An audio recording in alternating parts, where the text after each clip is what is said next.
Good morning and welcome to this meeting of the Mid-Suffolk Planning Committee. I'm Councillor Sarah Mansell and I will be chairing the meeting today. This meeting will be streamed to the internet and will be capable of repeated viewing. The meeting will be recorded except where there are confidential or exempt items. If any member of the public attending the meeting objects to being filmed, please advise us immediately and we will ensure that they are not included in the filming. Members of the public and the press may record, film, photograph or broadcast this meeting when the public and the press are not lawfully excluded. If you intend to do so, please could you inform committee clerk. May I please request that mobile phones are on silent or switched off and that your laptops are switched to silent. If you hear the fire alarm, please leave the building immediately via a fire exit and make your way to the assembly point at Ipswich Town Football Ground. First of all, some introductions. On my left, in the front row, we have the Area Planning Manager, Gemma Walker, and the case officers will be coming there to present the cases for each of the different cases. Behind them, we have our legal advisor, Adela Luke, and the case officers for today's cases are Jasmine Wyatt, Daniel Cameron, and Helen Noble. Either side of me, we have the governance officers, Claire Philpott, Alicia Norman, and Mandy Smith, keeping the meeting in order. And on my right-hand side, we have the members who will be debating and determining the planning applications today. Can I move to the agenda, please? Item number 1, apologies for absence and substitutions. Thank you, Chair. We have apologies from Councillor Lavinia Haddingham and Councillor Anders Linda is substituting. Thank you. Item number 2, to receive declarations of disclosable pecuniary interest and other registrable or non-registrable interests by members. Are there any to declare? I'll take that as a no. Item number 3, declarations of lobbying. I've certainly been lobbied on the Kenton application. I've also received something from the Stowmarket bungalows. So is that the same for everyone? Has everyone received lobbying on those 2 cases? Anyone received lobbying on anything else? Or anyone not received the lobbying? Fine, okay. You got all that? Item number 4, declaration of personal site visits. Anyone visited any of the sites? No? Okay. Sorry, Councillor. Not a site visit, but I don't live too far away from Kenton, so I have been to events there and things in the past. Thank you. Item number 5, MPL 2513, confirmation of the minutes of the Planning Committee meeting held on the 22nd of October. Are there any points regarding the accuracy of the minutes? Could I have a proposer, please? Councillor Hardingham, sorry. And a seconder? Councillor Elkin, are we okay to do an electronic vote? Right, the governance officer will now conduct the electronic vote. Thank you, members. That vote is in progress.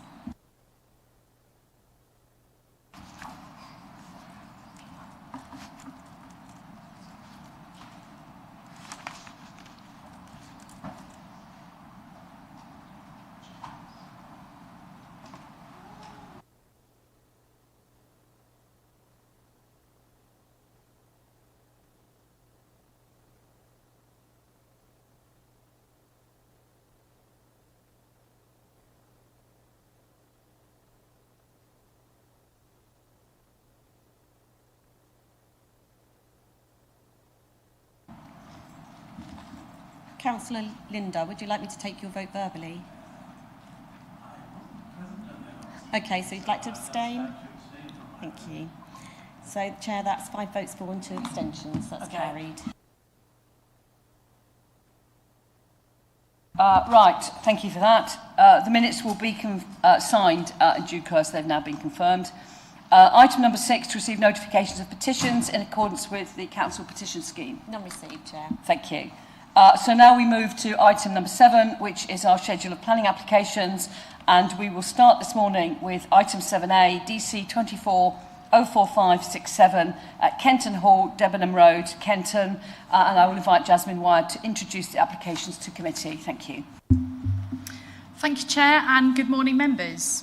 I'm presenting an application for the erection of 2 agricultural buildings at Kenton Hall, Debenham Road, Kenton today. Members are reminded that this presentation should be viewed in conjunction with the committee report, not in isolation. The information contained within this presentation is not intended to replace any of the content in the committee report.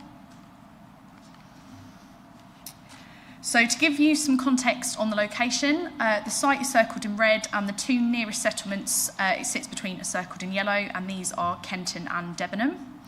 The A1120 is located to the south and the A140 is to the east. Zooming in towards the site and access is outlined in red, which totals 5.85 hectares, but does not take up the whole of the agricultural field, as you can see. The existing agricultural operations extend 200 hectares. 182 hectares are in arable use for wheat, barley, borage and beans. There is also a small cattle enterprise on site.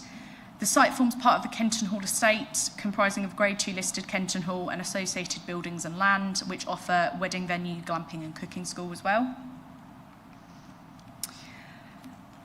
Zooming in further on the site now, the access is all existing but turns into an informal agricultural track just before the site. The nearest dwellings are located north, east and southwest of the site. When measuring from the site boundary to the nearest dwellings, the site is 250 metres from the north-east dwelling and 270 metres from the south-west dwelling. The north-east dwelling has got a long garden and the site boundary is about 100 metres from the end of the garden. The nearest proposed building, agricultural building that is then 60 metres inset from the boundary of the site. Here is the site location plan with the site outlined in red.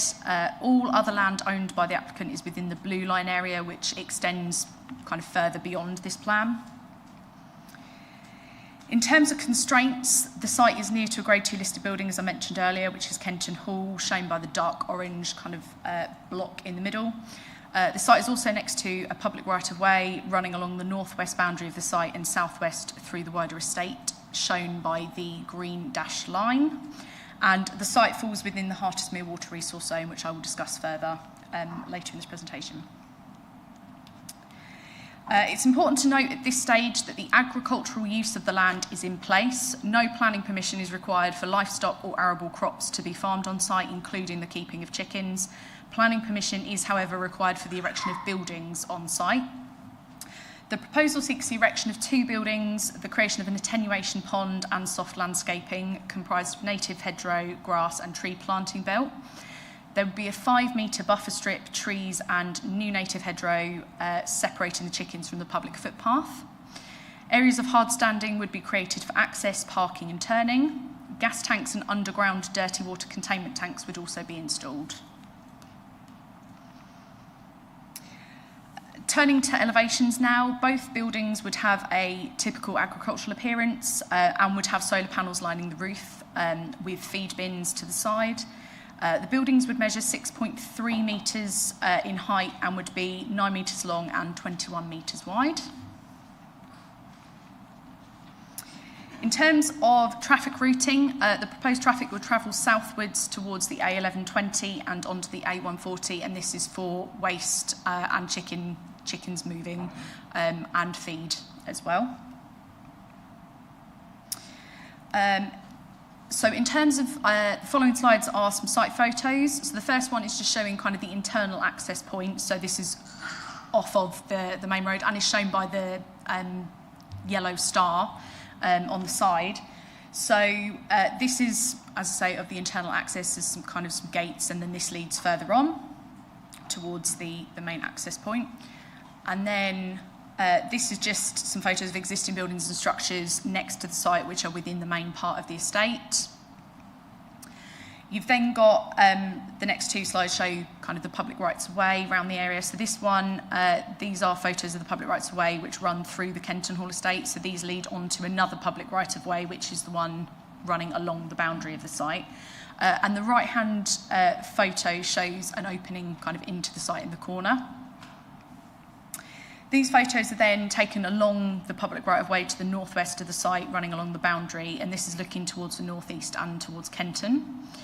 The site is shown in the right-hand photo, just by that kind of open agricultural field. There are thick mature trees and hedges running around the site to the northeast and northwest, which you can see kind of along and in the distance as well. So turning to key concerns raised in representations now, there have been concerns raised specifically in relation to water and noise impacts. The full wording of policy LP14 is on screen relating to intensive livestock and poultry farming. Policy LP14 starts from the position that new development will be granted, provided that the siting, design, materials used and methods of operation proposed address all of the below criteria. So they serve to protect the amenity of residential properties, protect sensitive environmental receptors, consider and address the impact on water resources and the capacity of the water supply infrastructure network, demonstrate that there are no significant effects upon sensitive environmental receptors from air pollutants, serve to minimise visual and landscape impact, and ensure provision of safe and suitable access for all users. Of these considerations, as I noted, the key ones raised by objectors relate to noise and water impacts. One objector employed a noise consultant to review the applicant's submission and concluded that the council's environmental health officer was incorrect, as they predicted that background noise levels would be exceeded and that there were some anomalies in the applicant's submission. The council's environmental health officer, alongside two other colleagues, has reviewed the application in light of the contrary evidence presented by the objector, and in their professional opinion, they continue to be satisfied that the applicant's submission is sufficient and accurate, and is satisfied that the proposed noise levels would be complied with. Concerns have also been raised about the proposed conditions. A post-validation noise check would be submitted to verify that the development has been built in accordance with the approved plans and the noise emitted is as approved. This demonstrates that basically if there is a noise breach or a breach in noise levels, the condition will not be discharged and the applicant will have to find a way of bringing the noise levels down to the approved ones before we discharge the condition. The noise levels are to be restricted to those detailed in the applicant's noise assessment. The council's environmental health officer has no doubt that the noise levels supplied by the applicant would and could be achieved. Another issue raised by objectors is water resources. The site is within the Hartismere Water Resource Zone, where water resources have been identified as being scarce in the area. Essex and Suffolk Water imposed a moratorium prohibiting new non-domestic mains water supplies in the area. This water resource zone and moratorium is likely to be in place until 2033, when all new supply schemes to support development in the area become operational. Whilst the site falls within this zone, the site is actually within Anglian Water's jurisdiction. They do not have the same moratorium in place as Essex and Suffolk Water and will still allow a main supply, but they too are under increasing water pressures and have noted this. The farm is currently supplied by Mains Water, but noting potential issues with obtaining an uplifted supply from Anglian Water, they've opted to use a borehole. This would be considered permitted development and could be done by the applicant irrespective of this proposal. Notwithstanding that there is no policy requirement for alternative sites to be looked at as part of this policy or policy LP22, which I'll come on to, the applicant has stated that they do not own any land outside of the Hartismere Water Resource Zone. The abstraction of a maximum of 20,000 litres per day from the borehole does not require an abstraction licence from the Environment Agency. It's noted that if an abstraction licence was required, it is likely that it would not be granted by the Environment Agency at this stage. One objector employed a water consultant to analyse the figures used and water resource impacts. They contested the proposed water usage figures and the conclusion of the applicant's hydrogeological consultant's report. The objector's consultant estimates that peak usage will be 18,799 litres per day, based on DEFRA figures. DEFRA figures are, however, indicated as being guides only, as individual requirements will vary depending on individual circumstances, environment and diet. And these figures are still below 20,000 litres a day. And there is the consultant's report ignores that this peak usage is only specified for half of the full cycle. There is also no consideration for the proposed header tanks that would be installed in the buildings that will store additional water that's taken at lower usage times. They also consider that the 1,201 remaining litres would be taken up by employees and daily use of the unit. Employees would not be drinking or using water from the borehole and would be reliant on the existing farm facilities, which utilise an existing main supply, as do other existing farm operations. Washdown activities would also be at a time when the birds are no longer on site and no longer require water. The washdown activities would also utilise water from rainwater butts, and officers are content that the applicant's proposed figures are correct and reflect the variations across the whole cycle and header tank provision that is in place. There is concern that the water impacts have not been addressed, and officers have considered the impacts and deemed them to be of a level that is not unacceptable nor significant. As such, a proportionate approach should be taken to addressing such impacts. These have been addressed in the form of water efficiency measures and contingency plans in the event of a drought. Officers have further suggested a condition requiring the installation of an extraction meter and evidence of usage to the LPA. For the avoidance of doubt, officers are proposing this condition for the submission of a water management and monitoring scheme, capping the water usage at a maximum of 20,000 litres per day, with regular reports and evidence submitted to the LPA demonstrating that the water usage is below 20,000 litres a day. If there was a breach of this, the LPA would report this to the Environment Agency and require the applicant to outline measures and means to immediately reduce the water usage below 20,000 litres per day with appropriate measures. Turning to Policy LP22, for the avoidance of any doubt, Policy LP22 does not require a sequential approach to development to be taken. It requires a range of factors are considered. These largely repeat the considerations I mentioned under LP14, but also include the scale, extent and nature of the proposal to be proportionate to its purpose, function and relationship to existing uses. Officers are satisfied that this has also been accorded with, given the proposed nature of the operations and location of this proposal adjacent to existing agricultural operations on site. For the reasons set out in the committee report and discussed during this presentation, the recommendation is therefore to grant planning permission. Thank you for listening. Thank you very much for that very thorough presentation. Are there any questions from members? Councillor Hardingham.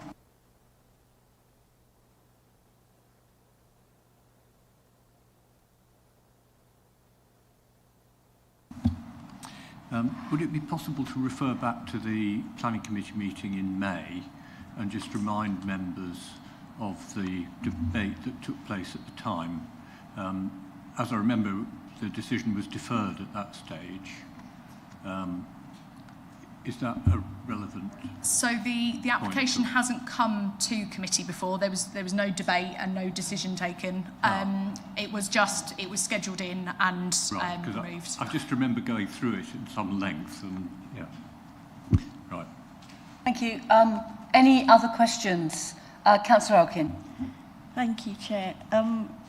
Would you mind telling us a bit more about the noise at night particularly? I think it mentions that at the end of the cycle when the birds are being removed that there would be, I think that was sort of 6 times a year, and that it does mention somewhere in the report that there might be sort of sound above background levels heard kind of, I think it was like 10 times or something. I mean, to a lay person that sounds like a lot of disturbance for one night. Could you just explain a bit more about that? Yes, certainly. So this all comes down to basically the combination, so it's an aggregate noise between the fans running at 25% and the HGVs and forklift trucks. The HGVs and forklift trucks are basically what tips it slightly over background noise levels. It tips it slightly over, but it is 6 times a year, as you've mentioned. And during those 6 times a year, the environmental health officer you take that in context, and essentially the noise levels that are still recorded above background noise levels do not exceed the WHO recommended guidelines, or that's World Health Organization guidelines, achieved indoors in bedrooms as well. So although it's above background noise, what we have to take into account is it's a very quiet rural area, so that's why. The other thing to note is that there is a condition proposed to require that there are white noise reversing alarms, which wasn't taken into account in this, but it's something we're recommending, which should again help with that. But it is 6 times a year, and taking that into the kind of wider context of the kind of background and rural nature of the area. Yep, you can come back with another one. Thank you. So just you wouldn't be expecting from that somebody would be woken up at night if they've got their windows shut. No. If they've got their windows open, they'd still be able to sleep through the night. Yes, and I think Yeah. there's a point around, just to give again some kind of context to this. This is actually less than most town centres would be on normal nights. So it's not noisy. It's above background. Yes. Any further questions? Councillor Lawrence, and then we'll have Councillor Linden. Thank you, Chair. LP 14 refers to a demonstrable and justifiable need, and I've seen nothing in your report or in the documentation that justifies or demonstrates the need. There's wishy-washy words about changing policies and coming agricultural policies and everything else, but there's nothing demonstrated by that. And there are other ways of diversification. Why aren't those considered? So what we have to do is take the application as it's submitted to us. The applicant is obviously not going down the route of doing something that's not commercially viable. In my committee report, if you just give me a second, this is addressed during I think it's the Principle of Development section.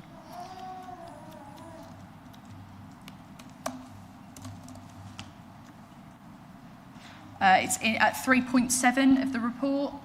So it's talking about the fact that farming operations, yes, they're primarily arable in nature, but as we mentioned earlier, there is no planning permission required for keeping livestock on the land because it is agricultural in nature. In terms of kind of demonstrating, appropriate justification, demonstrable need and evidence for the location, it's next to existing farming operations, existing agricultural buildings. That's the reason it's there. And it relates to talking about owing to the phasing out of EU subsidies, commodity prices on arable crops, proposed chicken sheds to support further diversification of the farm, adding an additional income stream, helping support the farm's long-term future. So we're satisfied that there is evidence that's been provided that demonstrates why the development's needed, and also that it's in an appropriate location on the site. Obviously, this is for members to debate and discuss. Did you want to come back, Councillor Lawrence? I will do that. I don't agree with that necessarily, but I've got other issues, but I'll let other members come back. I think Councillor... Yes, I do. Going back to the May meeting, I wasn't able to attend that meeting, but I wonder, were other locations on the farm itself discussed?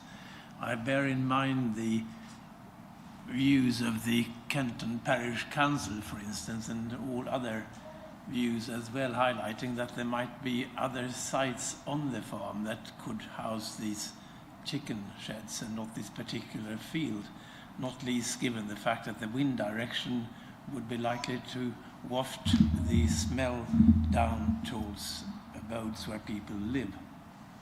I don't think this case was discussed at all at the May meeting. I think it was on the agenda and it got taken off the agenda before any presentation, am I right? So there was no discussion of it, but there was a report that was published. Right, and in that report there was no discussion in writing about other sites on the actual farm.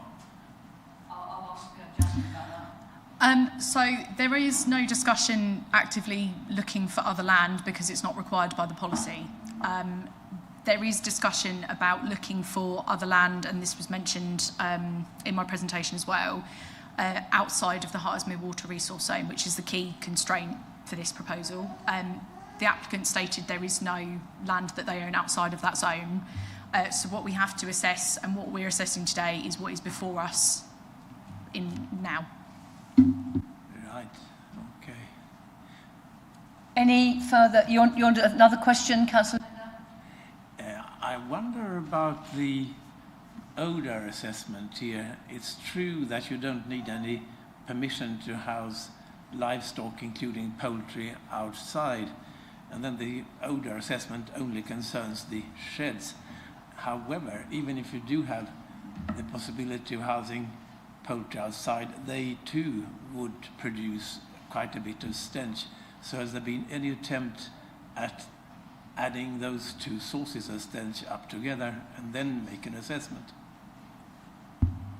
I'm not necessarily sure if I completely follow the question, but in terms of the odour assessment that was submitted, that is assessing odour that is coming from the development as a whole, so it's looking at the whole site within the red line. What I mean is there are two sources, sheds and outdoor poultry. Those two sources add together, producing probably more odour than is assessed by uniquely looking at the sheds themselves. That was my question. Yes, thank you.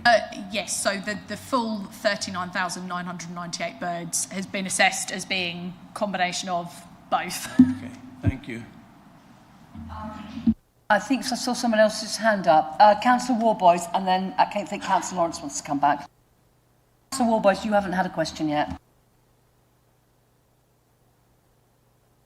One's for clarity, really, but the first one, it really is about the water extraction and the information you've given us about the metering and the rest of it. In the documents, I mean, my attention has been brought to this through the lobbying process where there's sort of groundwater issues and the extraction of groundwater has raised a lot of concerns. How much weight, as it were, can we give to the sort of technical note from JH Groundwater, who actually sort of express quite a lot of concerns, I think, and do question Anglia Water's lack of objection, as it were. I do find it surprising that Anglia Water doesn't have a moratorium, whereas the neighbouring water authority does. But in particular, it's this technical note. I can quote a bit from it if you like, but you're probably familiar with it. Do you mean the objectors' note? Because GH Groundwater, I think, is the applicants. Yes, I mean, there's a bit here that sums it up. The extraction volume is described as insignificant compared to total licence abstraction in East Suffolk. This misleads, as local hydrological conditions, cumulative impacts of other small abstractions, and SPZs are the real concern. Magnitude alone is not an adequate justification. There's other points as well.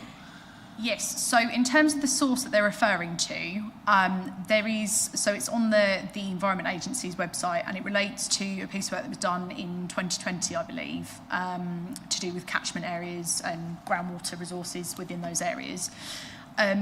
One of the key things that we need to kind of note with this is that relates to where licences need to be granted by the Environment Agency. In this instance, because it's considered a de minimis usage by the Environment Agency, it doesn't require a licence.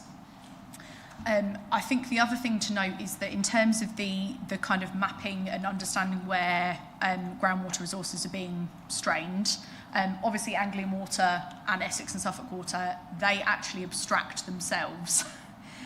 So the Environment Agency is tightening up on them, which is why a lot of this moratorium, and they're looking at pipelines and various bits and pieces to kind of meet their own needs. So that moratorium and what Anglian Water are now looking at kind of tightening up is mains water supplies. It doesn't relate to boreholes. As I mentioned earlier, the borehole in this case is permitted development, and there are numerous farms across the district that have boreholes, and the Environment Agency has no record of these boreholes at all because they don't need a licence. You would only need a licence once it's over 20,000 litres. So that's kind of where we have to work through, I suppose, as the different elements to this. It is in an area that's got groundwater issues, but when we're looking at specific usage, key concerns are abstraction by Essex and Suffolk Water and Anglian Water, and that's part of the reason that they are then having to tighten up their own main supply. Did you have a second question? Yes, I think I was looking at this in a bit of haste. This business of 39,998 birds, which puts them under the limit for where they require a permit. If they had on one day 40,002 birds, what's the situation then? Because they need a permit for those extra 2 birds. Yes, Poor so birds. so 39,998 is what's proposed. The environmental permit, and I believe that there is, there's been representations made about discrepancies in the Environment Agency's permitting. And sometimes they have requested permits because they consider it's 40,000 places, not 40,000 birds. It may well be that the applicant does require an environmental permit even for the numbers that is proposed. That's an entirely separate regime, entirely outside of planning, and doesn't prohibit any planning permission being granted. In terms of whether it then went over, what we are looking to do is, and it's not currently listed in the conditions, but we would recommend adding another condition that is restricting the number of birds to 39,998. As I say, obviously, if they go over that, one, it's a breach of planning condition, but actually it may well be that they need a permit already, or they may well then need a permit. So that's something we could request in a condition. Yes. Right, lovely, thank you. Thank you. So I've got Councillor Lawrence. I said you would go next, and I've also got Councillor Carter, but we'll go to Councillor Lawrence first. Thank you, Chair. Well, on that point, which wasn't one of the questions I was going to ask, is I think it's a rather impractical condition to put on, because who's going to be there to police it and enforce it? No one's going to be there counting those number of birds and whether there's 1,000 over or not. So it's an impractical condition and it does not comply with our own policies, and that conditions have to be practical. So Conditions have to be enforceable, Yeah. I believe is the term. Yes, that is, it needs to be enforceable. I think Gemma and I have had those discussions. I don't know, Gemma, if you wanted to come in on that. Yeah, of course I have to. So yeah, absolutely, you have to meet the 6 tests. I think we've talked about those. Get practical, reasonable, enforceable, relevant to the planning permission. And I appreciate the point of how do you count 40,000 less 2 minus plus 2? How are you checking? But I think the restrictions on the movement of animals, how they are registered, and how they are allowed to move on and off site are very strictly controlled. Now, it's difficult. We shouldn't rely on other legislation. I think we've had these kind of conversations before about what legislation controls what, but I think that the understanding we had is that there was a sufficient amount of control in the number that they will bring in. It will be a specific number, and they will have that number going out, so they will know on those numbers. As Jasmine said, if there are more, that becomes an Environment Agency matter as well, so there would be 2 areas where they would trip up, but we are content that there would be enough information available to demonstrate that that is the number of birds on the site, and are content to condition it essentially. Thank you, Chair. Thank you. Thank you. Okay, I'll just come back. Some of the maths in this documentation is totally confusing me. And if we come to paragraphs 5.6 and 5.7 of the report, we're talking average use of 7,000 litres a day and a maximum use of 13,800 a day. We've just heard in your presentation that's now, I think I heard 18,000 litres a day, which is another 4,200 litres in the documentation. Then you're talking about an extraction licence of 20,000. Okay, it's above the 18,000, but you quite happily then go on to say that, oh, anyway, there's 14,000 litres in header tanks. Well, this all smells a bit fishy to me. I know it's chickens, but it smells a bit fishy. If you need those extra header tanks as a contingency plan or whatever, you're talking a potential use of 34,000 litres. Now, if the environmental conditions require that use on one day, what happens the next? So just to come back, when I've spoken about 18,000, that's the objectors report.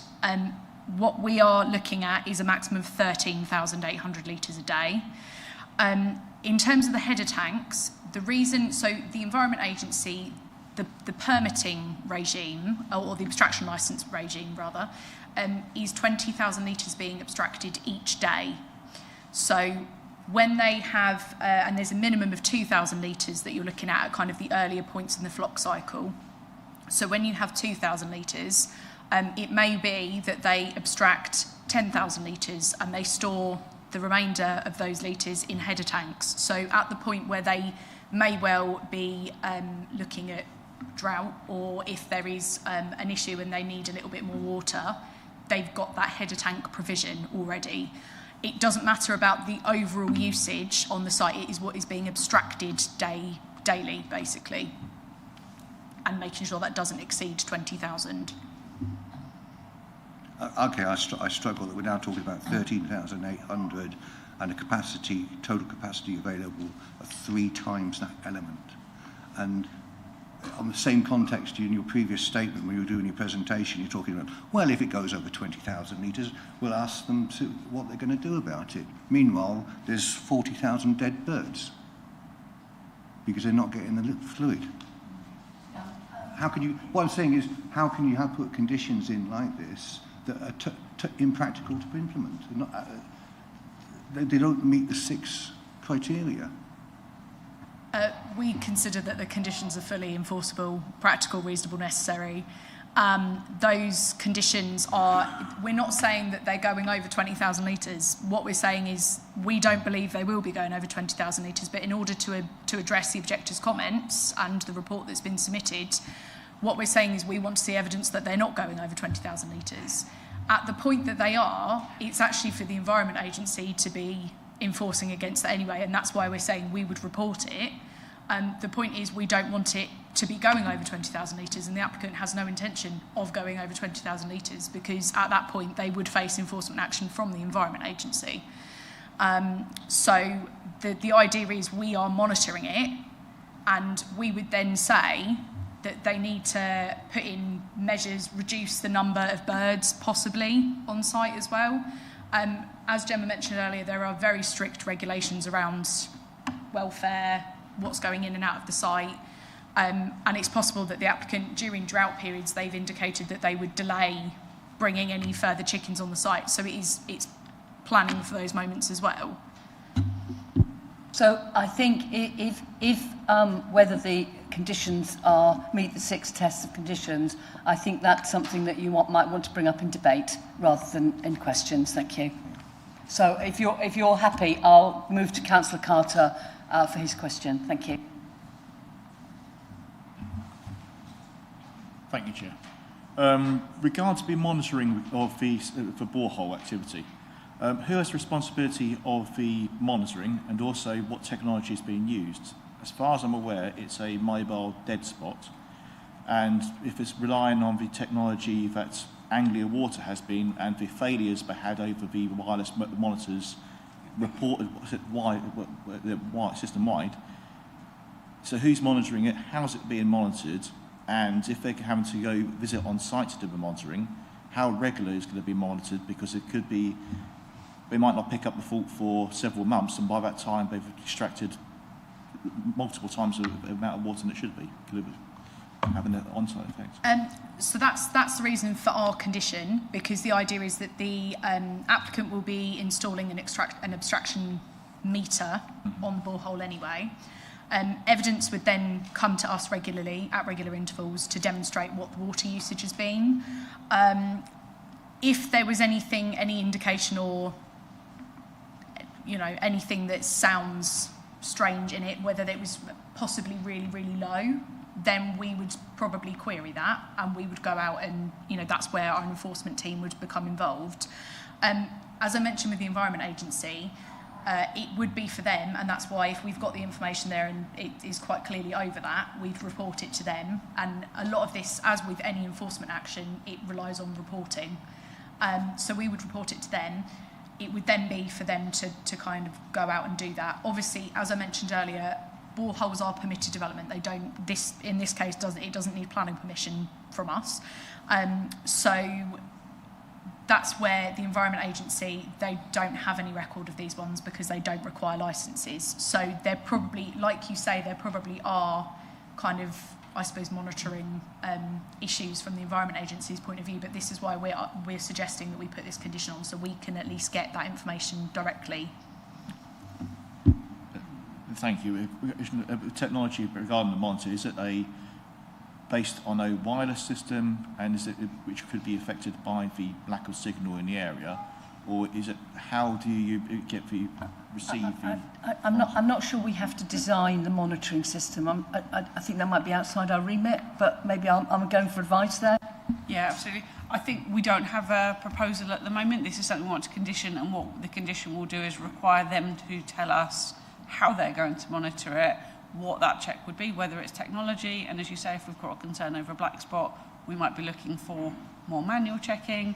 It is in a position where it's quite close to the farm complex. It is also something that's going to require a degree of people working on there, so there is the options for it to be checked manually. What we'd also be looking for is what information we want and how regularly we want it, and that package would essentially be designed, and we'd probably do so in liaison with the Environment Agency and the water authorities as well. But yeah, we don't actually have that information today, I'm afraid. Okay, thank you. Thank you. Councillor Elkin. Thank you. Could you just explain to me, it says the surface water is going to go into, I think, a tank first, and then into a lagoon, and then into a ditch, basically, where it'll find its way into the water course. What does the lagoon do to clean it up? So in terms of, let me just find, there is something I've written about this.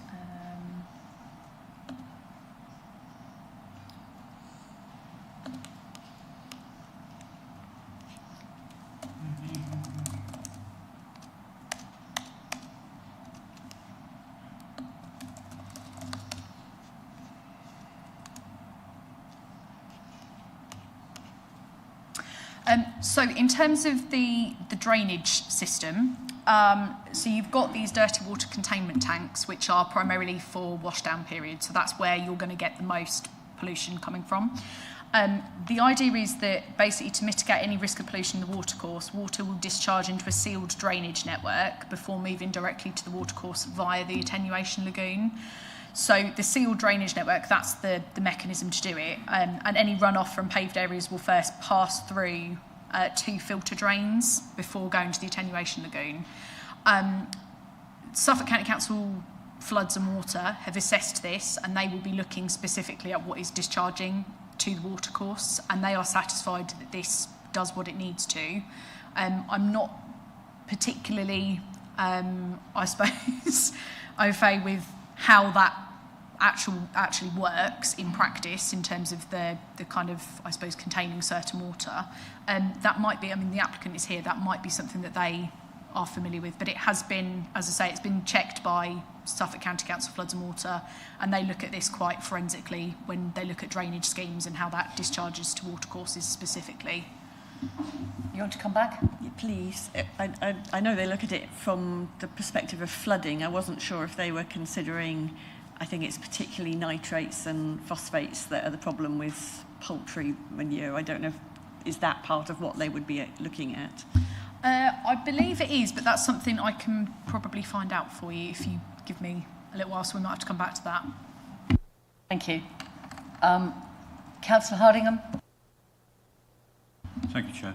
In light of the concerns nationally about the pollution of the River Wye from intensive poultry production, has there been any consideration of the possible impact on local watercourses from having? I mean, I understand that the manure from the houses is going to be removed and disposed of at the power station, but obviously there will be some impact from the chickens that are outdoors on the ground and therefore into the groundwater.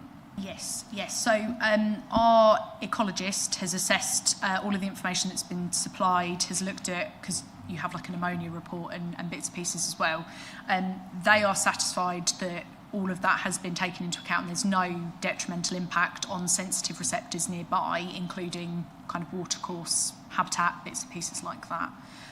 So that they are satisfied that that has been taken into account. Councillor Linda. Thank you. I wonder, given the claims that there would be 100 people living within 600 metres of this proposed erection of sheds, is there any statutory minimum distance limit between existing dwellings and the erection of new chicken sheds? I don't think there is, but I don't know if, Gemma, you're familiar with anything like that?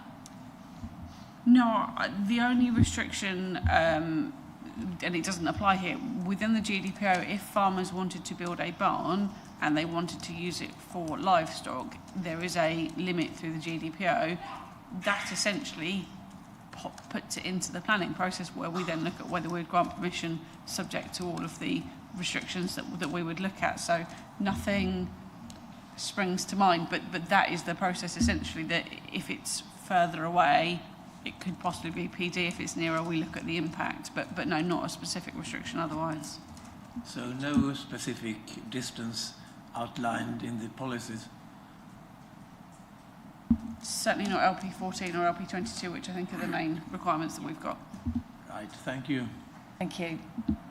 Any further questions of the officer? If not, then we will move on to the public speakers. And first of all, we have Chris Goldsmith from the parish meeting. You have 3 minutes. You need to turn the mic on, and I will time you with my high-tech timer. Thank you. In all, 3 parish meetings held on the chicken sheds. The meetings were well attended by residents. Engagement by the applicant was missing. No pre-engagement, as suggested by planning, took place. The applicant arranged visits to existing chicken farms. 3 residents attended, including myself, plus Councillor Teresa beside me. The findings of the visit were countered by other residents to a separate location, which by the feedback presented reaffirmed concerns raised by residents. The local belief is that a better location is available within the boundaries of the farm. The decision of the meeting was to object to the application. The multiple points of concern are captured and contained within the planner's report. 3 areas I will cover further though, and some of you have raised these. Noise and odour. There's some 14 fans on the site on each shed. By the information given by the applicant to the meeting, fans will increase as flocks grow.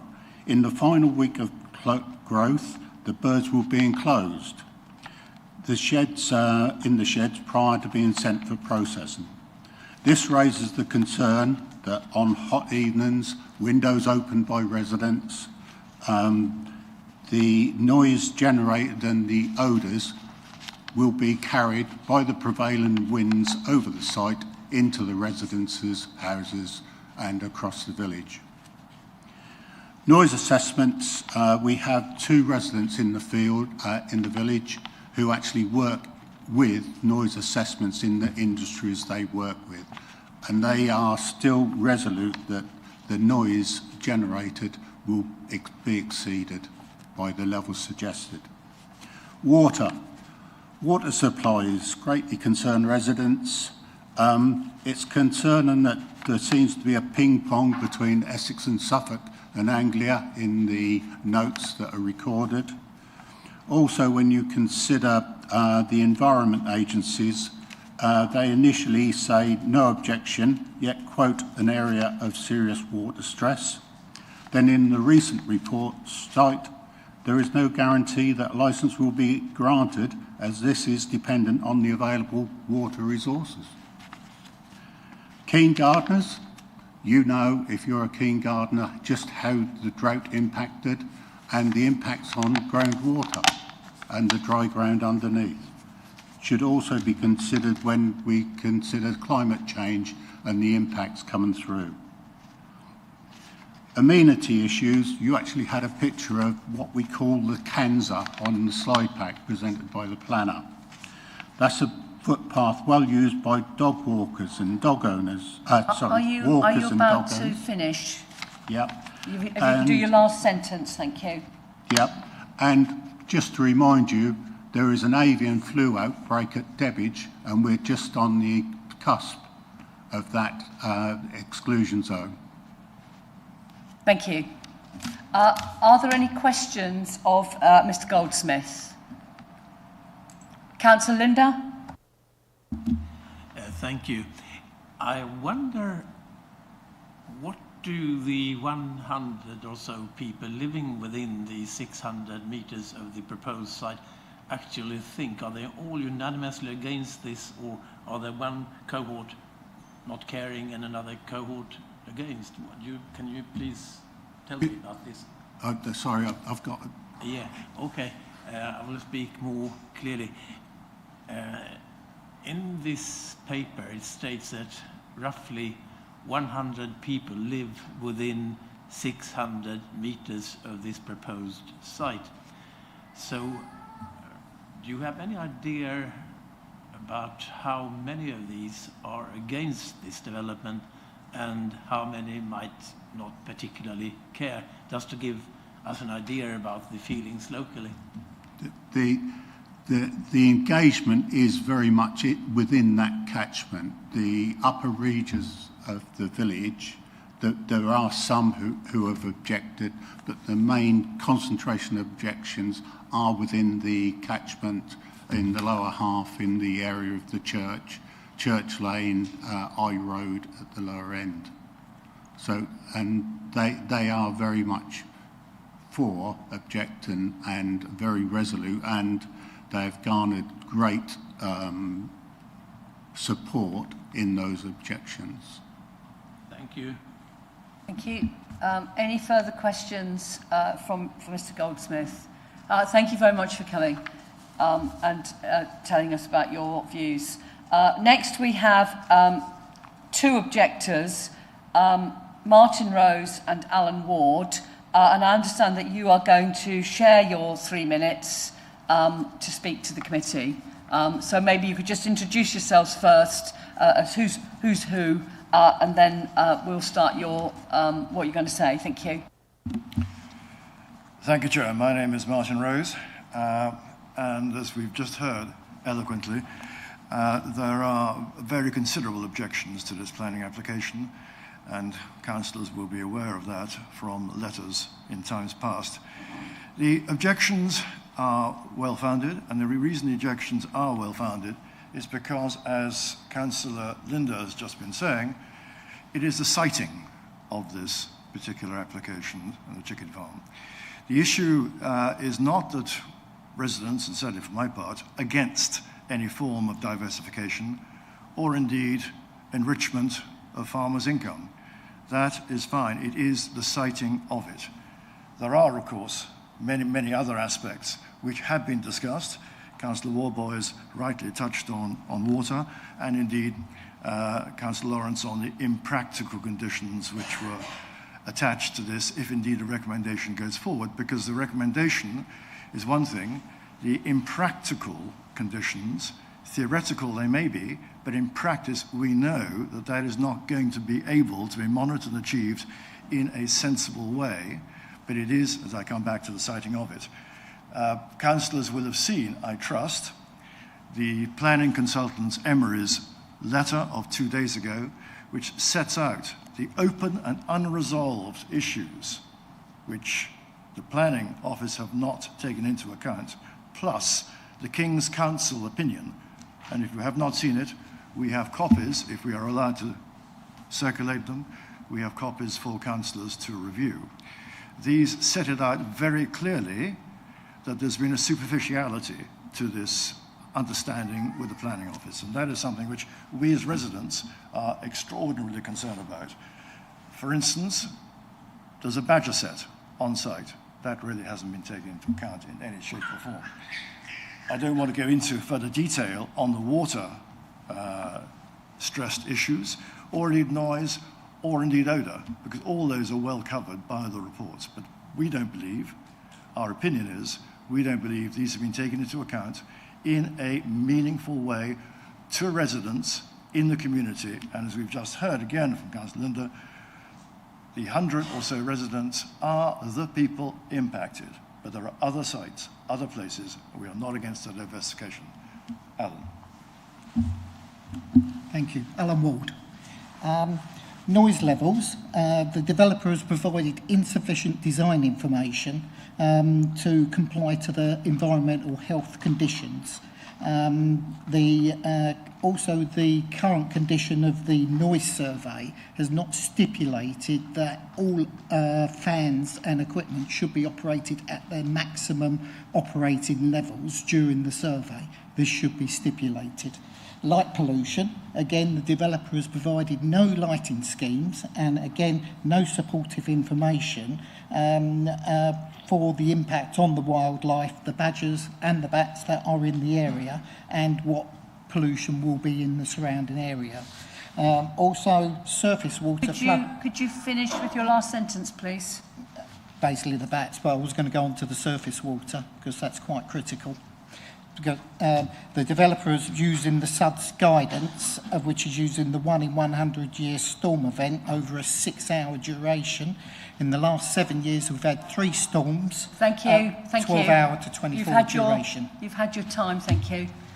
Do we have any questions from the members to the objectors on anything that they have said? Thank you very much.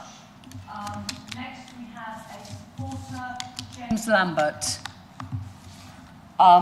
If you'd like to press the button on your mic, and I'll time you for 3 minutes. Thank you. Hi, I'm Jim Lambert, in support of the farm. There's ever-increasing demand for free-range chicken. I think people have become more and more aware of where their products are coming from. The supply would come into ourselves. We cannot, at the moment, supply the amount of chicken that is demanded. We do require these farms to be built.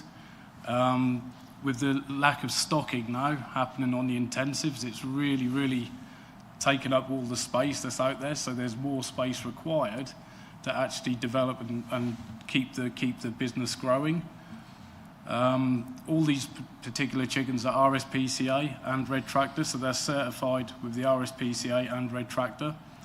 They go through a stringent checks every single year, and there's spot checks through the year also that happen.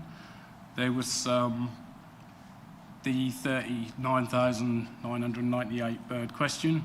This is monitored via the APHA. You cannot get birds on there without a permit if it goes over that amount.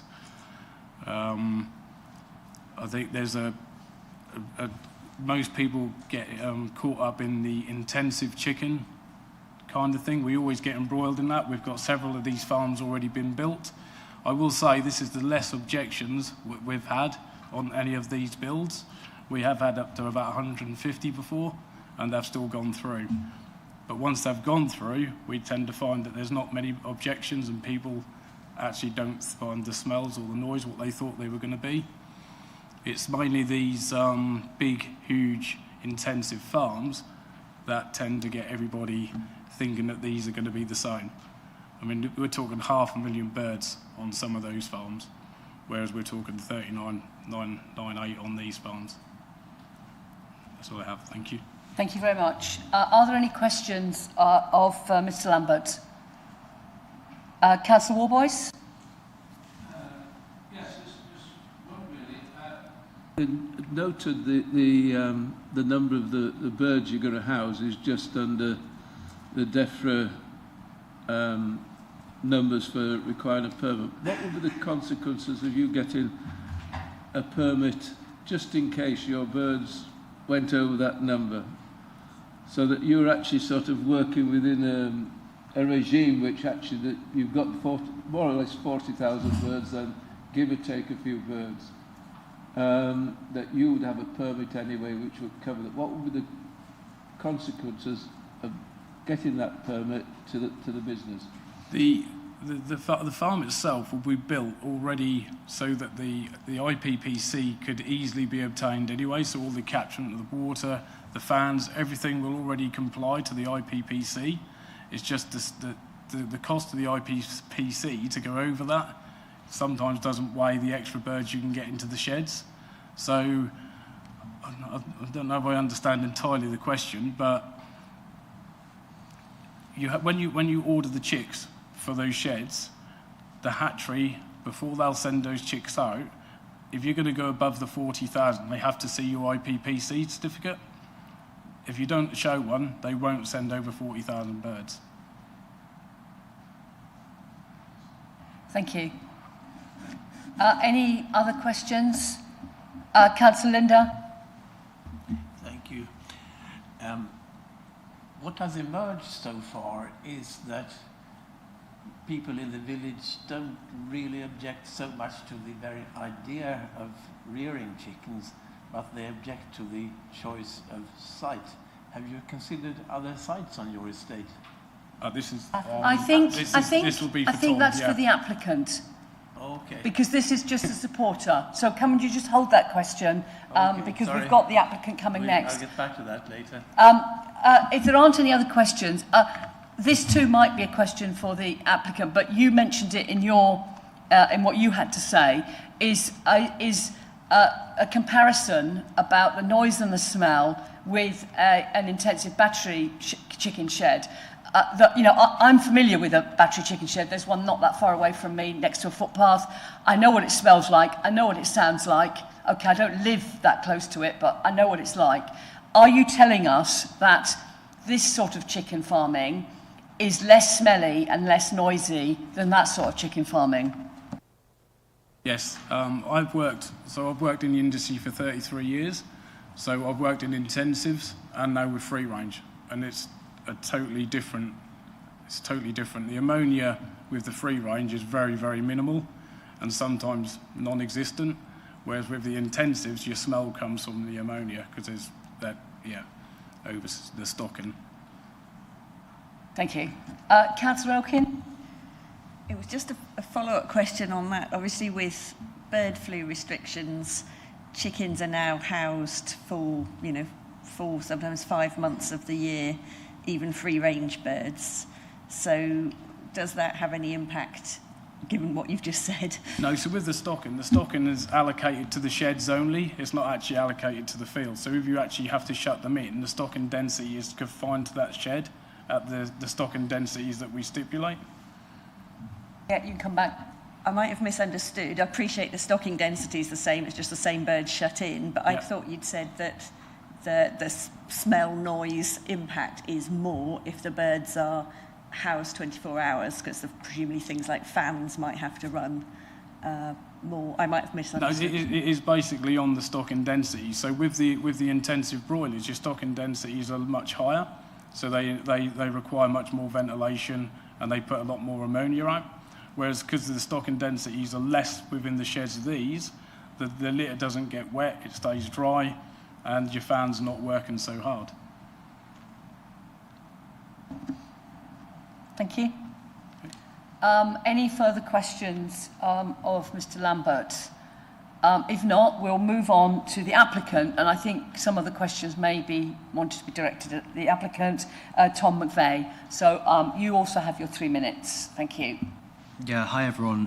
Thank you for having a look at this application today. This is an application that I'm genuinely really proud of. We put a lot of time and thought into putting this application together, and so I'm really grateful and relieved that all of the national, local and statutory consultees have all come back so favourably. What you guys will know is that farming is changing quite significantly. We used to rely on a BPS subsidy, which is finished. Our cost of production is over our cost of sales, and we also have to improve the environment in which we've inherited. So I basically need to diversify, I need to produce food, I need to do it to the highest possible standard and improve the environment that I've inherited. If I can kind of try and describe it to you like this, for a farmer of my generation, our aim is to try and mimic nature as closely as possible, and if we do that successfully, then sustainable yields will follow. Nature has animals in it, and my farm needs animals in it too. It's not by coincidence that we put this application together that shows a 20-point biodiversity increase. It's not by coincidence that we will be using a reduction of 1.5 tons of synthetic nitrogen on the field every single year. It's not a coincidence that there will be 250 kilos worth of chemicals that will not be put on the ground. And it's also not a coincidence that the potential negative outcomes of odour, sound and visual impact have scored so low on the different results that we've had. I'm one of the founders of the Upper Deben Farm Cluster, which works specifically on improving flooding in the River Deben and water quality. And one of our key insights was that we found that by changing land from being cultivated to permanent pasture, we can double the water holding capacity. So as well as a biodiversity increase and a water quality increase, this is also part of our wider flood mitigation strategy for the area. While we're talking about water, I just want to make something quite clear. Whilst Essex and Suffolk Water and the Environment Agency have stated clearly that there will not be any issue with wider abstraction and that this water is completely adequate, the discrepancy here is that the Peak Associates DEFRA policy is looking at an intensively farmed chicken of the R56 variety that grows to double the weight in 10 less days in conditions which are immeasurably higher temperature. Comparing that with the Norfolk Black, which is a free-range chicken, is not comparable. Our water usage is based upon the actual water usage of free-range farms in Suffolk. I just mentioned that because, as you said, it's not the same bird that's going in the shed. It's a different type of bird which grows to a different size. Delivering positive environmental, social, and economic outcomes is literally at the centre of my farming business. We won Small Farm Business of the Year last year because they described us as being leaders in all three of those aspects. As of next year, I'll be doing 12 school visits per year, and I hope to be able to show these kids what sustainable farming looks like. Could you wrap up with your final sentence it. now? Oh, that's it. Wonderful. Yeah, Good thanks. timing. Well done. I've Are there any questions of Mr McVeigh? Councillor Hardingham, then Councillor Elkin, and then Councillor... I was struck by your mention of nature needs animals, but there's no aspect of rotational farming in this, and you state that you're going to be using less fertiliser as a result, but all the manure from the sheds is going off to be burnt. So there is no input of fertility to the farm in general from this operation. So, I mean, it just seems to me that your comment that nature needs animals is slightly skirting around the main issue. This is, you know, from most people's way of looking at it. Not skirting around the issues, that's not a question. Right. No, but are you going to be able to use manure elsewhere on the farm? Is that part of the intention? Or is it genuinely all going off the planning regulations make it very difficult for us to use the manure that's on the field, but to answer your question specifically about nature needs animals, the benefit is not just in nutrition, the benefit is in the increased water holding capacity of the land from having it in permanent pasture, the carbon sequestration of having that land in that permanent pasture, and the mitigation of synthetic appliances which will no longer take place. It's not just a question of food production, it's a question of wider soil health, which is very much addressed by that. Thank you. Councillor Elkin.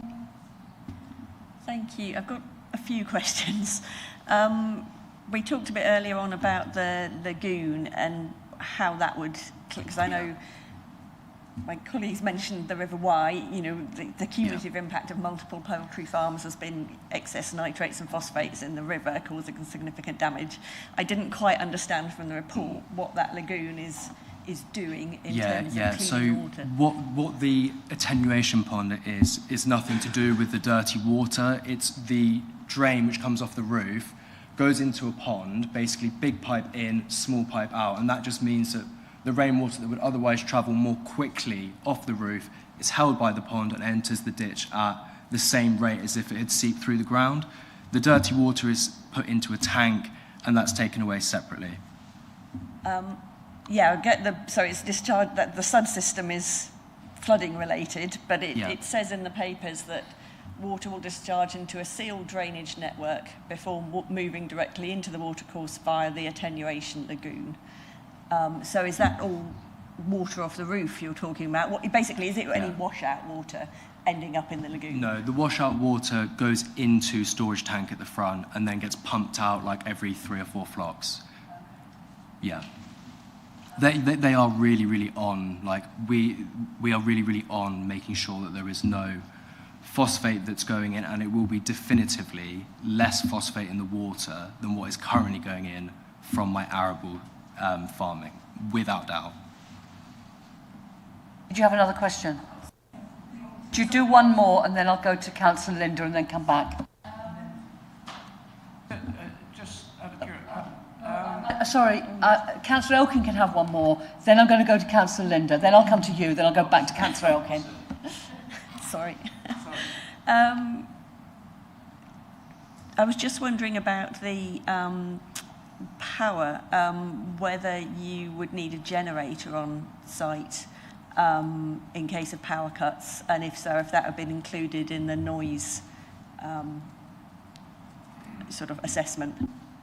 Yeah, so we've got solar panels on the building, and the plan was to have a battery for that solar with the mains also topping up the battery, so the battery would be the generator, if that makes sense. So if there's a power cut, you're not going to have a diesel generator. Yeah, you've got a battery full, yeah. And also, I really understand that people have got in their mind that this is a large-scale intensive chicken operation. This is not even 1/5 of the size of the average chicken farm, so the power is not that much, basically. I live fairly close to two of a similar size, so I sort of have a fair idea what they look and sound like. But, yeah. Councillor Linda. Thank you. I'll get back to the question I was asking the wrong person, apparently, and that is, my observation is that people are understanding of your need to diversify and to expand your farming venture, which is fine. What people don't like is the choice of site on your farm. So have you considered other fields or other sites? Yeah, absolutely. Like at the inception point of doing this entire thing, the constraints were actually finding a location that was far enough away from any houses, and then also the extension of the farmyard was important. But I had a chicken consultant come round, go around the entire farm. He said, this is the only place you're going to get planning to do that. And also, just to clarify, of the 100 people, there were 39 objections for my planning application, with 8 supporting. Bearing in mind that there's 100 people that apparently live within the 600 metres, that would give you the indication that the majority of them did not object, aside from what has been suggested. Thank you. Well, we could always discuss the level of apathy amongst the population. I think Councillor Linda. But your question was about the apathy, wasn't it? Councillor Ward. I was just checking that. I may have missed this. So, as this is different to sort of an intensive poultry business, how long from start to finish is a cycle of birds? I think it is in the paper, so I should have had the weeks together. Yeah, so if you're talking about an intensive chicken farm, it can basically go from sort of 36 to 44 days, and these go from 56 to 63 days. There's a greater discrepancy on this because you're not using what people term as a Franken chicken, which like grows very big very quick, but they still need to be of a certain size, so they tend to have a wider period of how long it would be before they hit the size to go out. So roughly, we're talking 6 times a year. Yeah, exactly. Yeah, I think it's 5.6, but yeah. Councillor Elkin, did you want to come back with another couple of questions? Thank you. One about the public right of way. So I should have asked earlier. I don't technically know how it works with biosecurity when there's bird flu around. Does the public right-of-way get to stay open, or would it have to be closed? Yeah, so I think that these questions, there's 2 questions there, because I think in your email it was about the housing orders. Unless the right-of-way is going through the site, it's not affected. This right-of-way is not on the site. I went and asked the question actually to one of Jim's colleagues, and what they said was that because I think the real question is, if we got bird flu, would it affect it? And the answer is that they may or may not shut it for 24 hours during the cull. But no is the answer to that question. So during the normal housing order, it unaffected, would be used, yeah, but if hopefully not. Then maybe 24 hours, and that just depends on what they want to do. Thank you. And my other question was about the lorry routes, and I looked at the Suffolk lorry route, but I just wondered how that was going to be sort of monitored at your end, because I know we have a widespread problem where the drivers put where they want to go in the sat nav, and it sends them through somewhere else. Typically which is near where I am, and they don't actually use the lorry route. Yeah, it's a good question. What is generally actually the best way of ensuring that they use the right route is by having the same drivers. So all of TMP's drivers are in-house. They get given the instructions. They get told off if it doesn't come the right way. And like generally they aren't apathetic towards that, like it's just their job. And also it's completely expected because you very rarely go to a farm that doesn't have one of these. So if they get it wrong once, they'll be told, they learn. It's generally, I think, Jim, you'd say they're pretty good. Yeah. So that's something you're actively working on with your drivers? Yeah, very much so. Thank you. Thank you. Councillor Carter. Thank you. In your statement previously, just clarification, you stated that you were advised that this location was the only one you'd actually get planning permission for. Yeah. Who advised that? What was the reason stated for this being the only location you get? So as far as we're planning is granted here, and I want to know what reason why it wouldn't be granted otherwise. Yeah, it's another good question. So there's a chicken consultant who's known for doing all of these, and so he advises on the basis of distance from a house, natural cover for the visual impact, and then there's things like, in this case, it's the closeness to the farmyard, it's the extension of the building. That's what helps reduce the visual impact. The houses, like, it's quite hard to imagine, but my farm is basically in a ring fence with 3 houses in the middle, of which I own 1 and the other 2 aren't. Finding somewhere that was over the 250 metres from each shed is actually not very easy to do. And so this just ticked all of the boxes in this site. And as Jasmine described, like the visual aspect was one of them which has been dealt with effectively. Thank you. Thank you.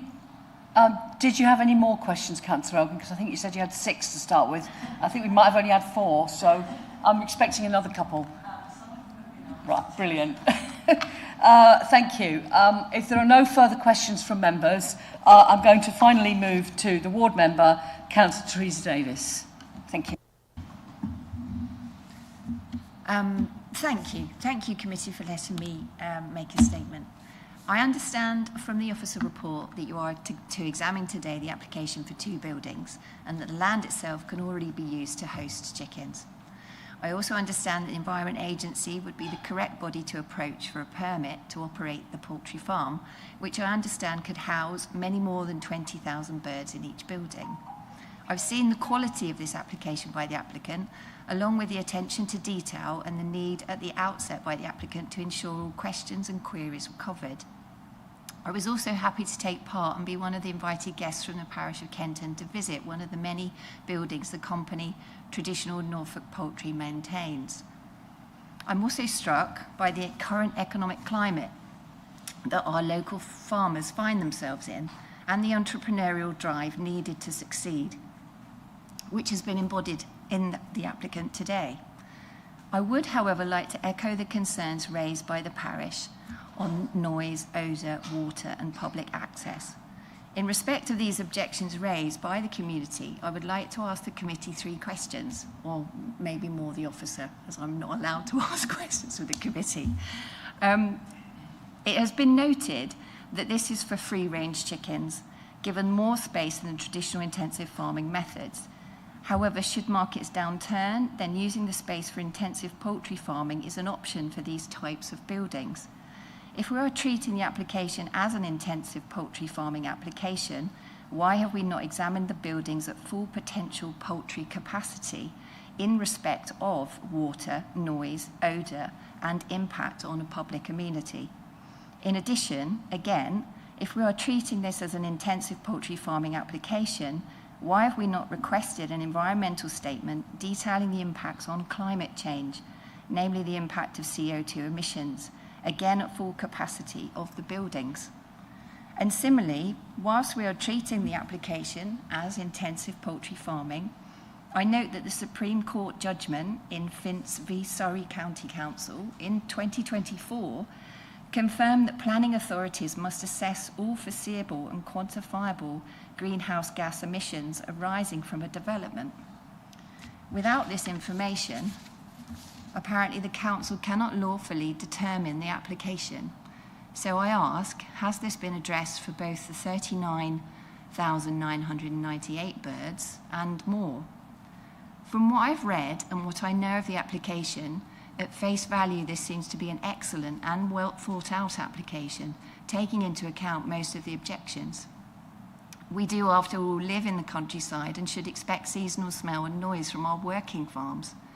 However, whilst I see many conditions listed, I can see no conditions to help engage the community and build trust.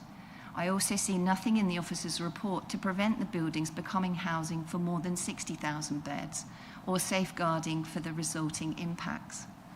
I take my role seriously on behalf of Kenton's community. I know they carry a heavy history of planning applications in their parish, and whilst we all wish to remain able to take applications at face value and trust in the good intentions of the applicants, life does change. And therefore, I remain hesitant in relation to what has not been explored by our planning team. The lack of an environmental statement submitted in the initial screening application, inclusive of CO2 emissions, the acknowledgement in that screening that the application was very much over 500 square metres, which I understand would normally require an environmental impact statement, and the lack of investigation into the use of the buildings at full poultry capacity with a resulting impact on the water, climate and environment as a whole, makes me feel our duty as planning has not been fully met in safeguarding the area's future sustainability on behalf of the community and our wider need to reduce emissions, in line with our JLP monitoring framework and SP10. Therefore, I leave the issues I've raised today in the committee's hands for review and remedy. Thank you. Are there any, is there anything actually that the officers want to say in response to some of the questions posed by Councillor Davis before we go to questions? Yeah, I think we can answer a lot of that.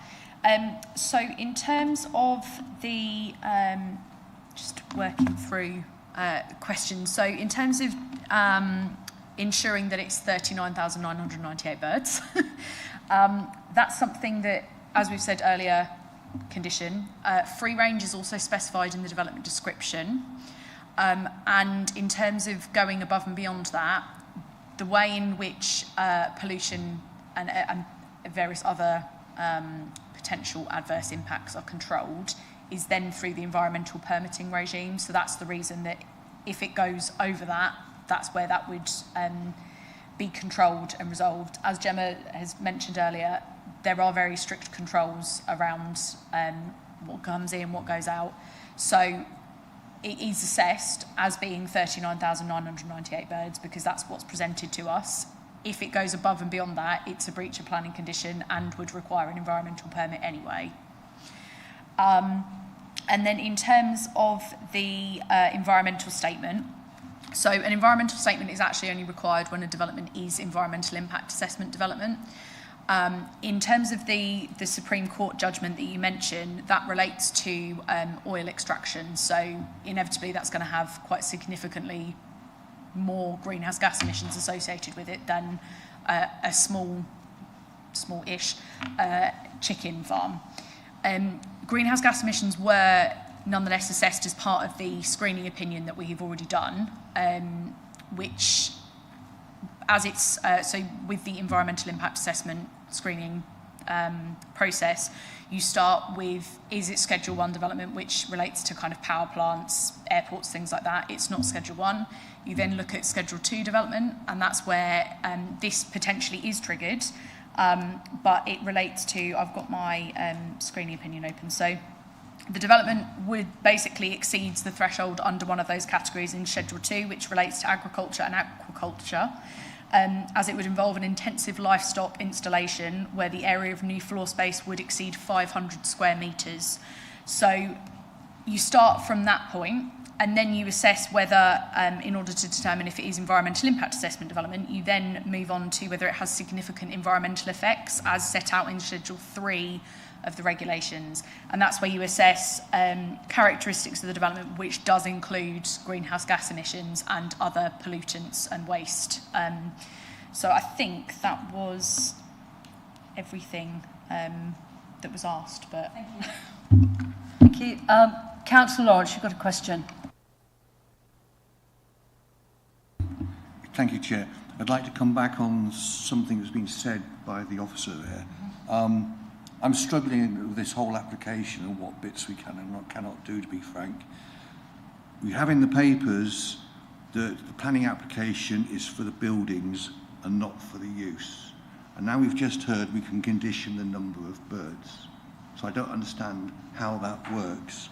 If we're moving from free-range chickens to intensive farming for financial reasons mentioned above, drop in market, etc., then surely that would be a change of use and that would be a planning application. I can't get my head around everything we're being told here. It all seems to be contradictory. Gemma, can you answer that one? Yeah, happy to come back on that, Chair. So I think what we're saying is we have to give some weight to the fact it is currently a field, and as an agricultural field you would have a right to farm on it, and that could include chickens. It is the point at which the building itself needs planning permission, but we do have to take into account the use of the building. So that's where probably the crossover comes. We have to give weight to the fact they could use the field for chickens, but we are granting planning permission, that's what the recommendation is, for a building that would be used for the chickens. So the two do cross over, I absolutely get that. So it's weight to the fact they could have chickens on site currently versus the impact of having the chickens in the building. So we absolutely can restrict the number of chickens. As Jasmine mentioned, I think free range itself is in the description of development. So that means that if the chickens are not free range, so if they put the extra chickens in, as we've heard, to up the stocking density, they're no longer free range, so they would be in breach there. Similarly, we can condition the overall number so that we know this is what it was designed for, this is the impact that we have allowed for. Therefore, we are creating the limitations that they should work within by doing those two things. So that makes sure that we know the noise assessment, the ammonia assessments, all of the different assessments we've had have been based on that number. We're saying you cannot go above that. Does that sort of tease those 3 points out for you, Councillor? Teases most of it. I just want a clarification. And so if they did go to intensive farming per se, then it's a change of use application. Basically, I think the question is, if they wanted to change to intensive chicken farming, would they need to come back to the planning authority to say, we want to change this use from free-range chicken production to intensive chicken production? Yes, absolutely. But because the description says free range, that means the permission is limited to free range, and with the condition that would limit the numbers. So anything not free range and or over that number would need to come back to us, absolutely. And if it was over the number, they'd also need the environmental certificate or whatever it was called. Absolutely, yes, over 40,000. But if they wanted to use the sheds for more than the specified number that we've got in this application, they would need to come back and get another planning permission. Yep, that's it. Does that help? Yes, but I'm not sure that's what it says in the papers. Anyway, we are on questions of Councillor Davis. Has anybody got any questions for Councillor Davis, or any questions based on what she's just said? Right, I'll take that as a no. So I'm now going to open this item up for debate. Anyone like to make a start?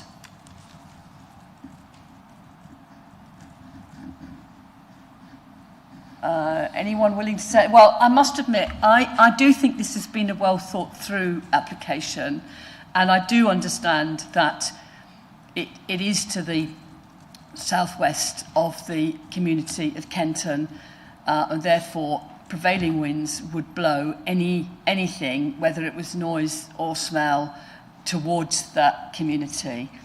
But I think what I've heard today, because I don't know anything about chicken farming. All I know is that there's some chicken sheds near me that right next to a footpath, and they smell. But I think now I understand that this is nothing like that sort of chicken farm. It's a free range chicken farm, and you do seem to have gone through the issues that have been raised. and to try and mitigate it and to try and make sure that it is an environmentally friendly farm, and that you do seem to be doing all the right things. I think it's just a shame that the engagement with the community didn't seem to have happened particularly well. And nobody wants to have a chicken shed behind where they live. I get all that, but I don't think that there are any, you know, I think you've ticked all the boxes as far as planning goes to make this thing work. But I would like to hear what other people have got to say. You know, I'm not dismissing the concerns of the residents, but I think it's a bit of an unknown. We don't know what it's like to have a free-range farm. It sounds to me as if it is going to be completely different from an intensive chicken farm. And I think one of you said that people think, oh, you know, chicken farm, you immediately think of those battery chicken farms and what a pain they are. So, yeah, I hope that we have a number of conditions regulating the noise and the smell, and now we've got the number of chickens as well. And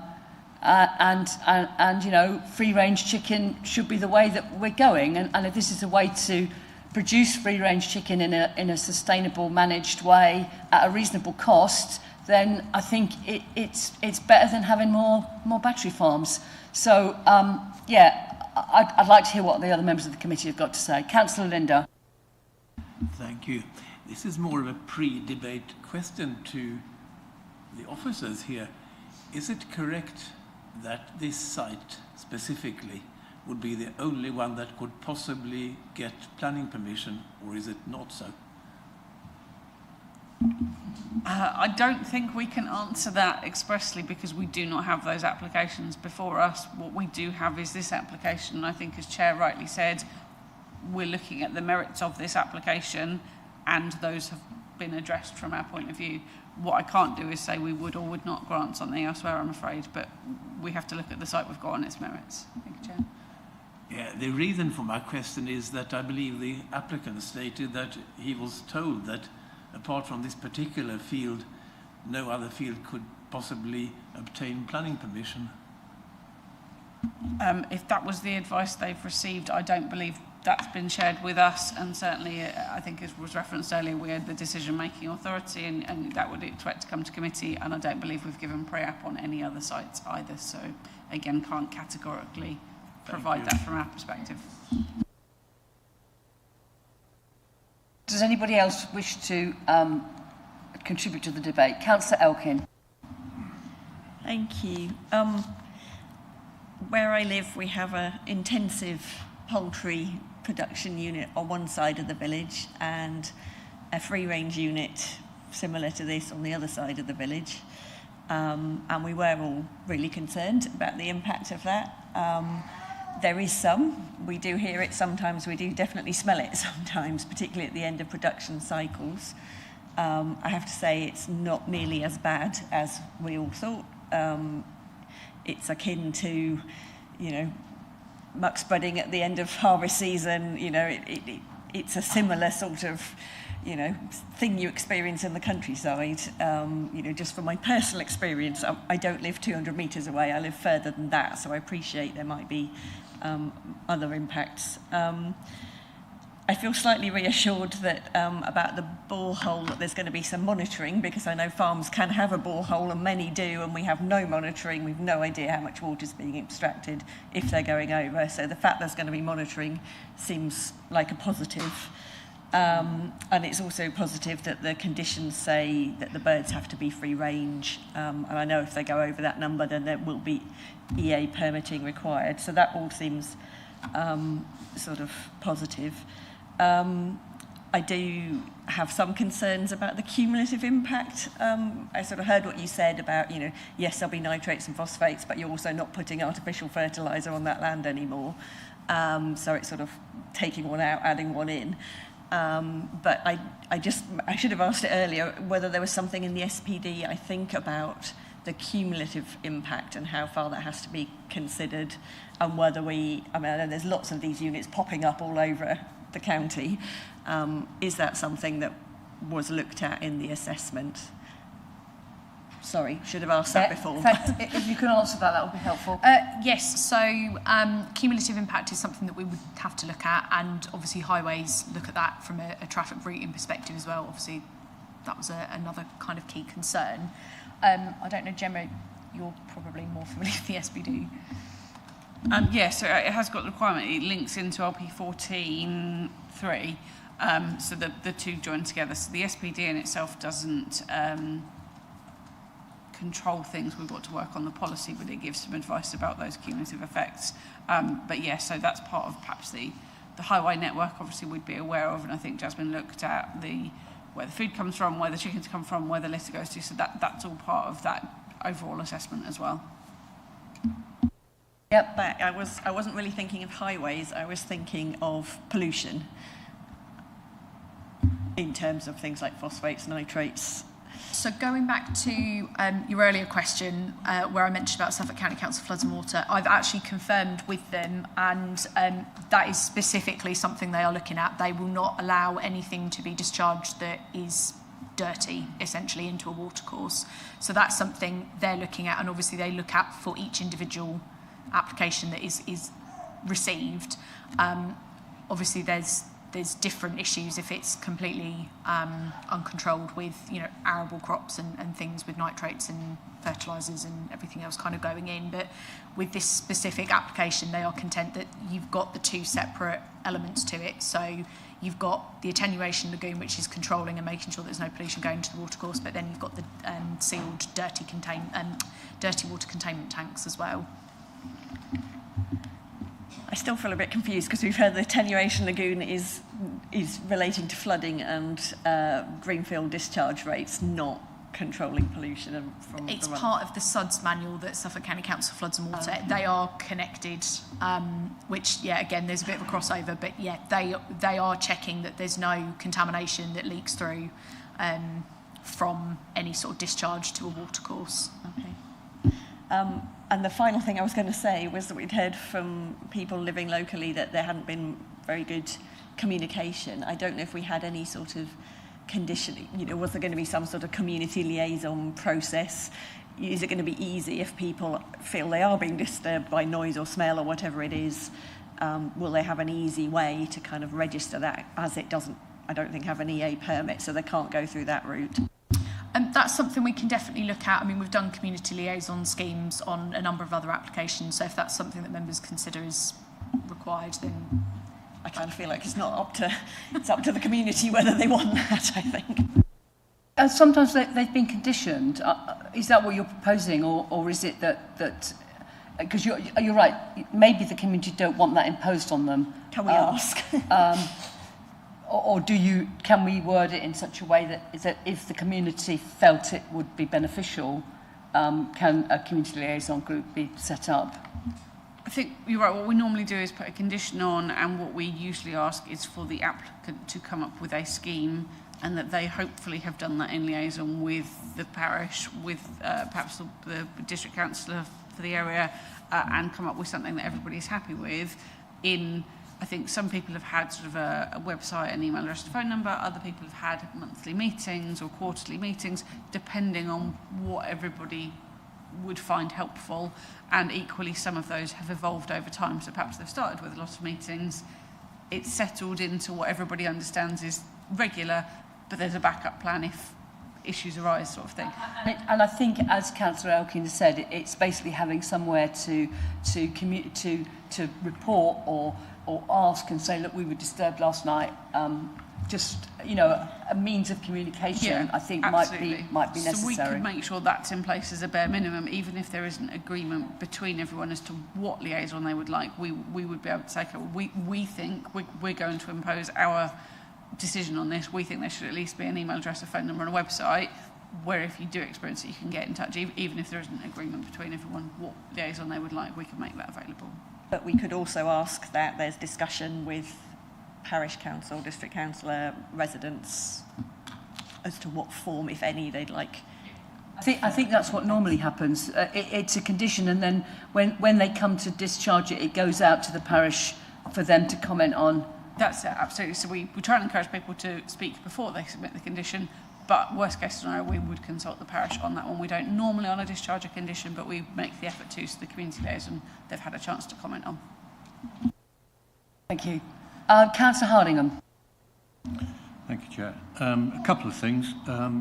First of all, one of the objectors asked about the fan speed during noise monitoring levels. Is it a given, if I could ask the planning officer, is it a given that the maximum noise would be insisted on while the monitoring is taking place? So in other words, all the fans would be switched to full. Yes, in short. Yeah, so there's not a requirement to make that a condition. Yeah, and then just as a debate point, I'm sort of uncomfortable with any establishment of what is potentially a point source of pollution, such as, I mean, I know it's not labelled as an intensive production facility, but nevertheless, in most people's view, it would be considered, you know, quite a lot of chickens all in one place. And I don't really buy the argument that, you know, it's going to substitute for artificial fertiliser applied, because the chicken manure that's on the fields will amount to quite a lot anyway. But I guess that's neither here nor there. I agree that the application looks well put together, and we've considered a lot of the points, and the officer has answered them very well. I don't think we have a lot to argue with here on this one, in summary. Thank you. I think I saw Councillor Warboy's hand up first, and then we've got Councillor Lawrence and Councillor Linda. Yes, I think I'm sort of following on what Councillor Hardingham was saying. You'll have to forgive this, it's a bit of a ramble. Firstly, I think all farming has impact on the environment, whether it's a field full of rake, dust from combined harvesting. I do think Kenton Hall and Farm have got a reputation as a responsible farming, in particular their connection with High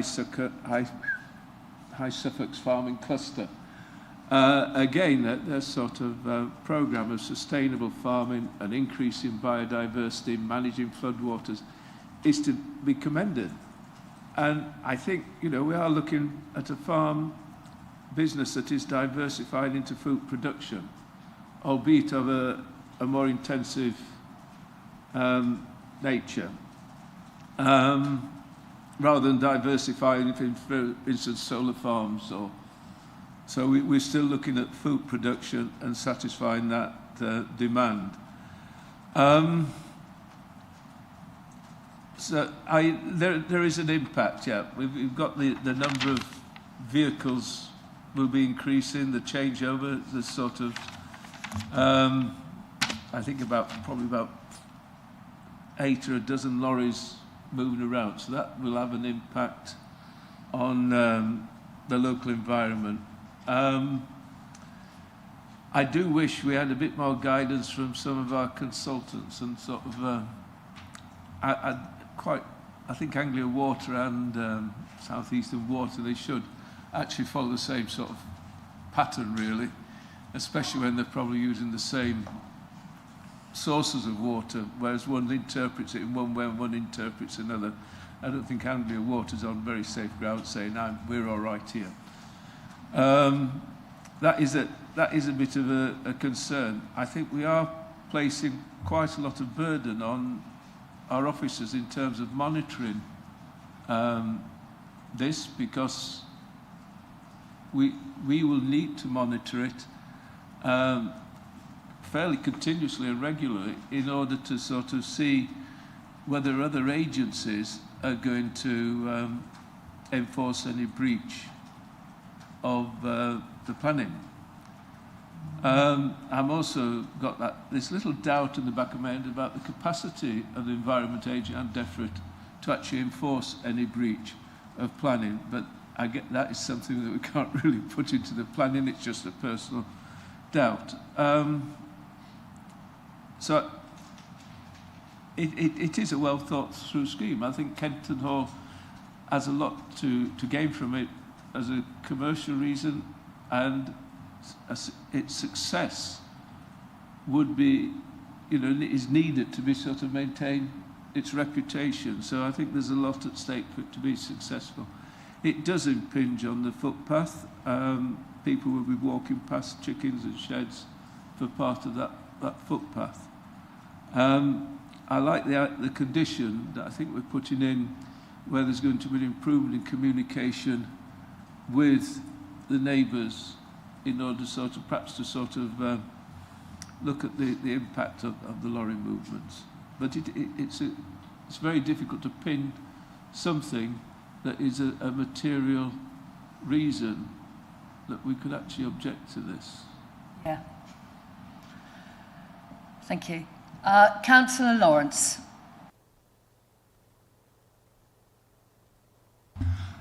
Thank you, Chair. I'm really struggling with this application, to be honest. I think to remind the committee, we don't currently have a condition restricting the number of birds, but I accept that can be added. In my view, we've seen no demonstrable need of location versus the amenity value to residents. We have one consultant, specialist consultant, who's decided the best location is this field adjacent to the farmhouse and current structures. The 39 residents, we understand, have indicated this particular location is not acceptable to them, but there might be other locations on the farm which would be, which is their amenity value. So I don't think we fairly considered that aspect. We talk about this this monitoring of the water consumption, a meter, and work on the officers. I don't think that's a reasonable condition that we can put in, because clearly in 5.15 of the papers we've got is, similarly to the environmental permitting regime, the abstraction licensing regime is entirely separate from planning, and any non-compliance, including carrying out any activity without licence when one is required. This is an enforcement matter for the Environment Agency. Now, I take the point enforcement, but why should it become a monitoring task for planning? It's not our business. It shouldn't be a planning condition. I would say, if I was the applicant, I could possibly go and appeal and say this is an unreasonable condition. It doesn't meet other than the 6 tests. So on what I've just said, I will be objecting to this application on the basis that it doesn't meet the amenity value of the residents. I consider that it could be placed on another place of the farm, and I would welcome that. I understand the applicant has demonstrated the need for the diversification, which I accept. I don't accept that it's available at this particular location on the farm, and I don't understand why planning is getting involved in something that's nothing of their business in monitoring the water usage. Thank you. Councillor Carter. Thank you. All in all, I came in today and I did struggle with this application. It is a commendable application. There's been a commendable efforts put into with the ethos and going in there, and I do understand the need to diversify to actually maintain a farm. But I also do see the view of all the objections. I can actually see the impact, and I struggle with the, as with it's been stated, I do struggle with the watercourse information, but this is what we've been provided with, this is what is being currently done, but we don't know what's going to happen in the future. A lot of this application does rely on monitoring by ourselves as a body. But you have to bear in mind LGR. This is, we are putting in here implementation of 2 more years, and then we don't know what's going to happen. So this is not a long-term monitoring solution. So we're putting in the application that's going to be in and done, and then, yeah. So it is a struggle. There's a need to diversify. There's a need actually to prevent the impact on the local amenities, local residents. But it is it is a very difficult application to assess. It relies on a location to be put where the house is, but if it was moved elsewhere, could there be otherwise things put in, like the more hedging to around? It doesn't. It could more be done to actually then make a different location more usable, which wouldn't have as many objections from the local community. It would cost more, yes, but I don't see why it couldn't be done in the long run. In fact, I wouldn't have a reason actually to objectify. I'd say everything has been made to actually be in tune with the local communities, local residents, and for the long-term mitigation of the farm. So it is a struggle. It doesn't. I don't know what we've been handed to actually say no to, because Aberlane Water hasn't. But at the same time, could more be done to help alleviate some concerns of residents? So that is a struggle where I'm currently at. Thank you. Councillor Linda. Thank you. Did you want to come back, Gemma? Chair, yeah, just a couple of the points there, particularly LGR. I appreciate the concern about the organisation, but it would pass over to the new council, so I did particularly... There will still be a planning authority, and they will have to take on board Yeah. any enforcement from... Exactly, the local planning authority, whether it is Mid-Suffolk or whoever in the future, would still remain the local planning authority for that area. So yeah, just to reassure on that point. And quickly, just the water condition is very much a backup plan from our point of view. We believe we've got all of the figures that say they will use less than that amount of water, but we like to make sure, and that the monitoring of it wouldn't be us going out on site, it would be submitting details, redischarging the condition, that kind of thing. So I think we were content that that monitoring is something we could do without it being an undue burden upon us as the local authority. So yeah, just wanted to add that. Hopefully that's helpful just to clarify. Thank you. Points. Thank you, Chair. Thank you. In my view, the application as such is well thought through, and the bone of contention here would be about the actual location of the sheds. The village local community seem to have one view, and the applicant has apparently been told that this site would be the only one that could possibly get planning permission, a view that is not supported by our officers here.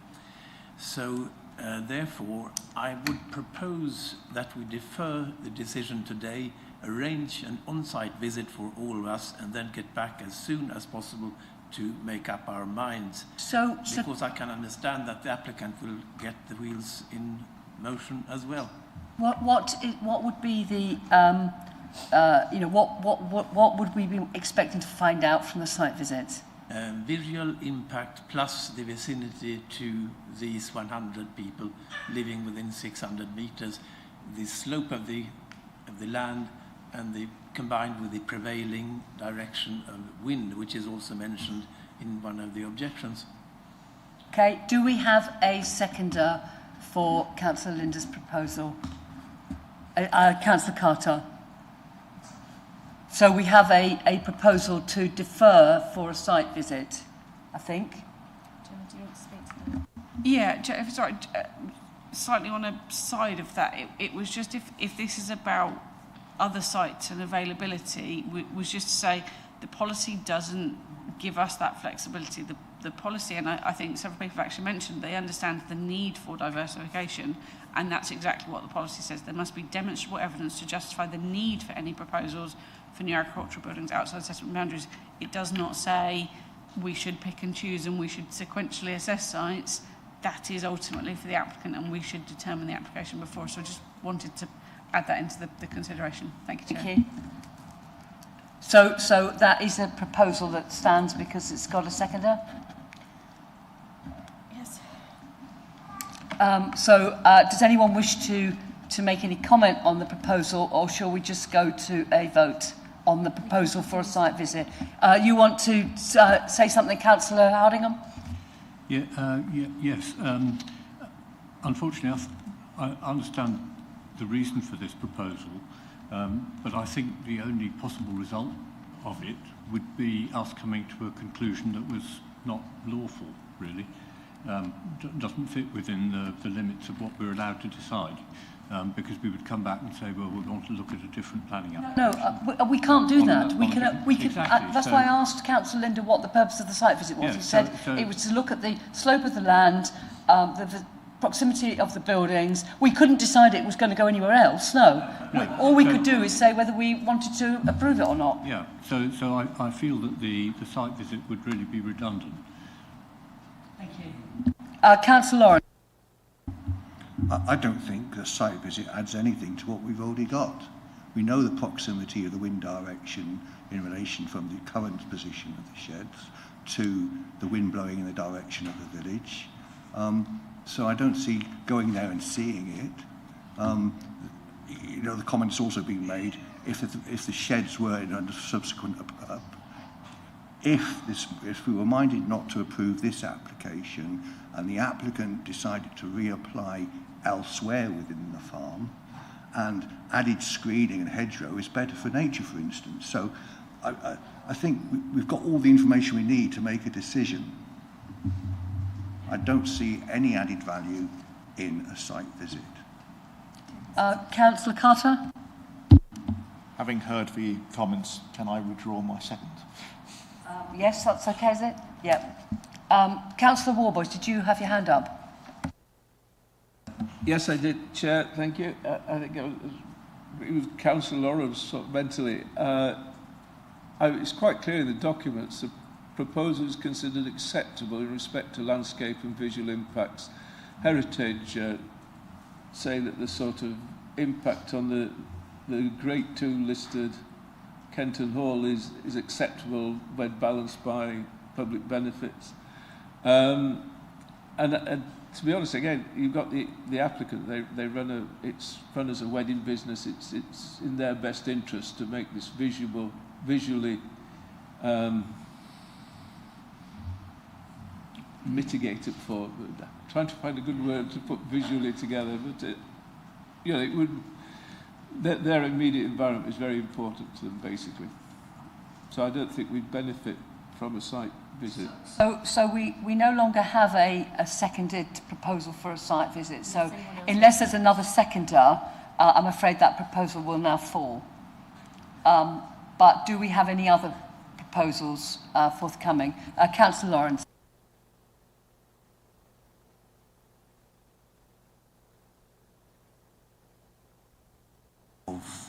A demonstrable need for this actual location on this particular field. But that would not then stop a further application in another area of the farm which should be acceptable to the residents. You want to second that, do you, Councillor Carter?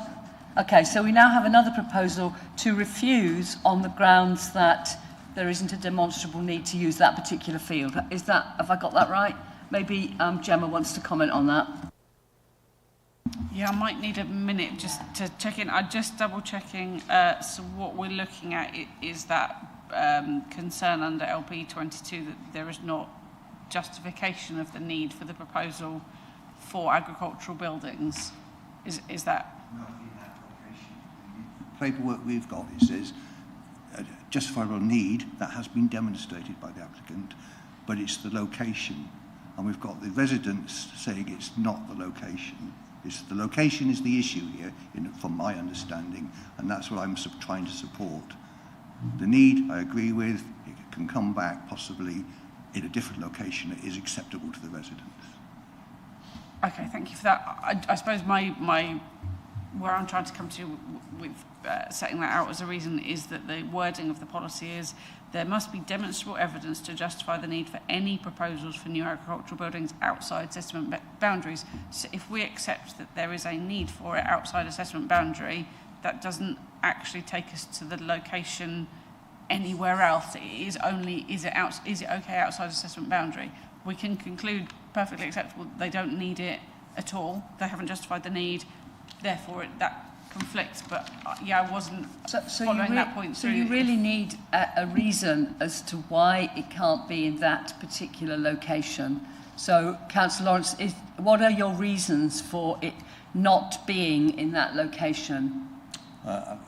Because we've got one consultant saying this is best from the perspective from that shielding, which as we heard could be trees, hedgerows, etc.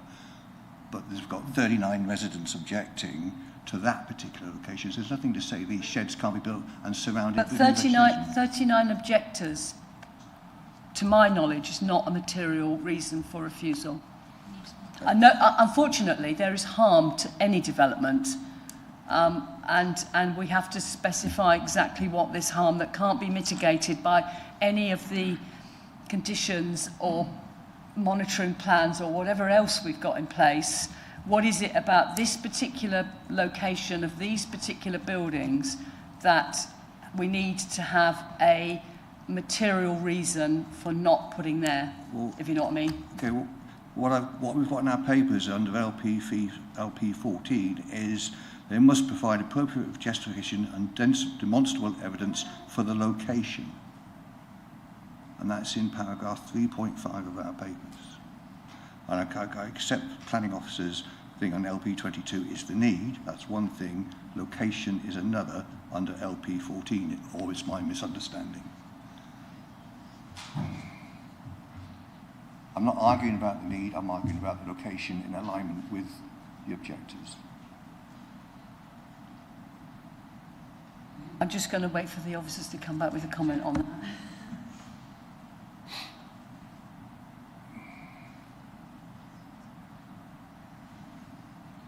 It's paragraph 3.5.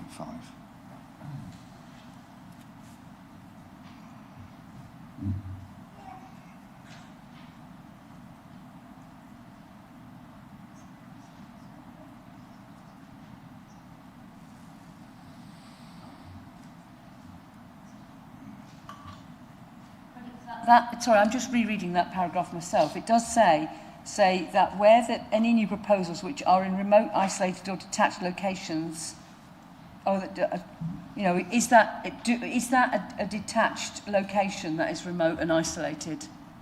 I think that to me is what the question is.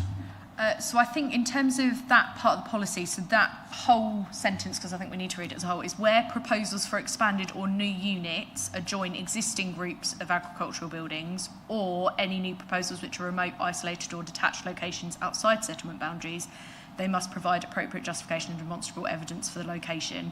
But this again comes back to the point around being in or outside of a settlement boundary, and inherently agricultural buildings generally are outside of settlement boundaries, and the fact that this is adjoining existing agricultural buildings within that cluster. So I think that's... Yeah, Heritage also found benefit in it being part of that farmstead cluster rather than being detached and elsewhere. I mean, again, we are edging into speculation of alternative sites, and I'm going to say we do have to consider this on its merits, but hopefully that clarifies that point a little bit more. We can look at LP14 again if that's helpful. So we have a proposal for refusal on those grounds that has been seconded. I think we would need to work the grounds up, and I might need a little bit of time on that, Chair. Okay. I must admit, I don't think I will be supporting this motion anyway, because I'm not convinced that any other locations would not bring forward a whole new set of issues that would then need to be addressed in a different manner. We have what's here on the table. It may not be perfect. Which planning applications do we see that are perfect? I don't think I've seen any. There's always going to be some harm, and it's whether we've got enough conditions in place to mitigate that harm. And I think putting them somewhere else on the farm, there'd still be some harm, but maybe a different harm. Maybe it would be harm to heritage. Maybe it would be harm to something else.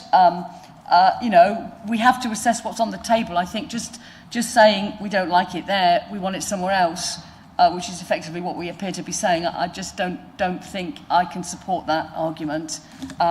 Councillor Lawrence. I would come back on that and say we've had firm evidence from the parish representing residents of this area that they are prepared to have it located somewhere else on the farm.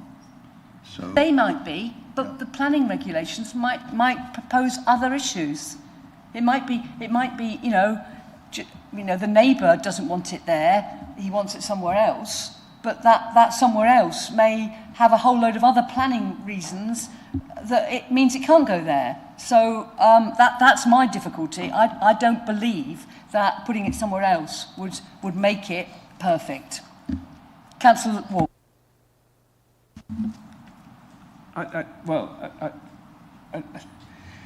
I think it's very difficult to suggest really sort of placing it elsewhere in the farm. I did note what Heritage said about the sort of setting of Kenton Hall within an accumulation of agricultural buildings to scatter farm buildings into open countryside would, to me, be a detrimental visual aspect. I have had a closer look, it's very small, but on the actual landscape mitigation, and there's a proposed 15-metre wide tree planting around the sheds, which would, if in time to come, would effectively sort of shield them. I mean, from the neighbouring houses, the site, I should imagine, would be more of a coppice with the agricultural buildings in the distance. So I can't see placing it elsewhere would be an improvement.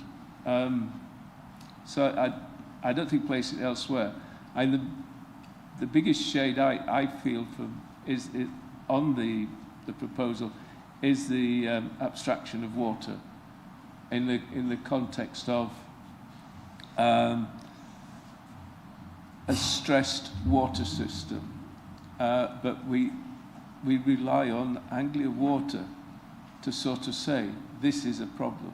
The Environment Agency has qualified its statement by saying we need to be aware of this, but we haven't got the mechanism for refusing it, I don't think, on those grounds. I agree. I think the water abstraction is probably the biggest issue, and but that seems to be legislation which is outside of our jurisdiction. And if a farmer can dig a borehole and abstract a certain amount of water without even telling anybody, how on earth does anybody assess the cumulative impacts of every farm in the Debenham area all extracting 20,000 litres of water a day from a borehole that they've dug without needing a permit? Surely, if you take that much water out, that will have an effect on the level. So, but I don't think we've got any legs which to enforce that. That's legislation that needs to come from somewhere else. But yeah, I think that's a bigger issue than where it is.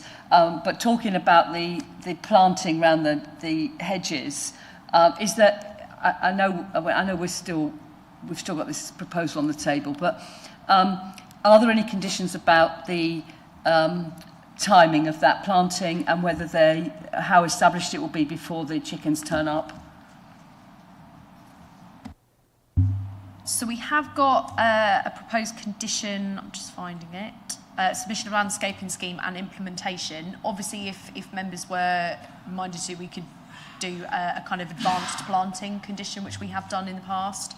So that might be something else to consider. Because then if it is a substantial hedge, it will also help with the smell and the noise if there's a big hedge in the way. So if it can be there and reasonably big before anything smelly and noisy comes along, that would probably be an advantage. But anyway, I'm not quite sure where we are with this proposal. Do you need some time before we take it any further?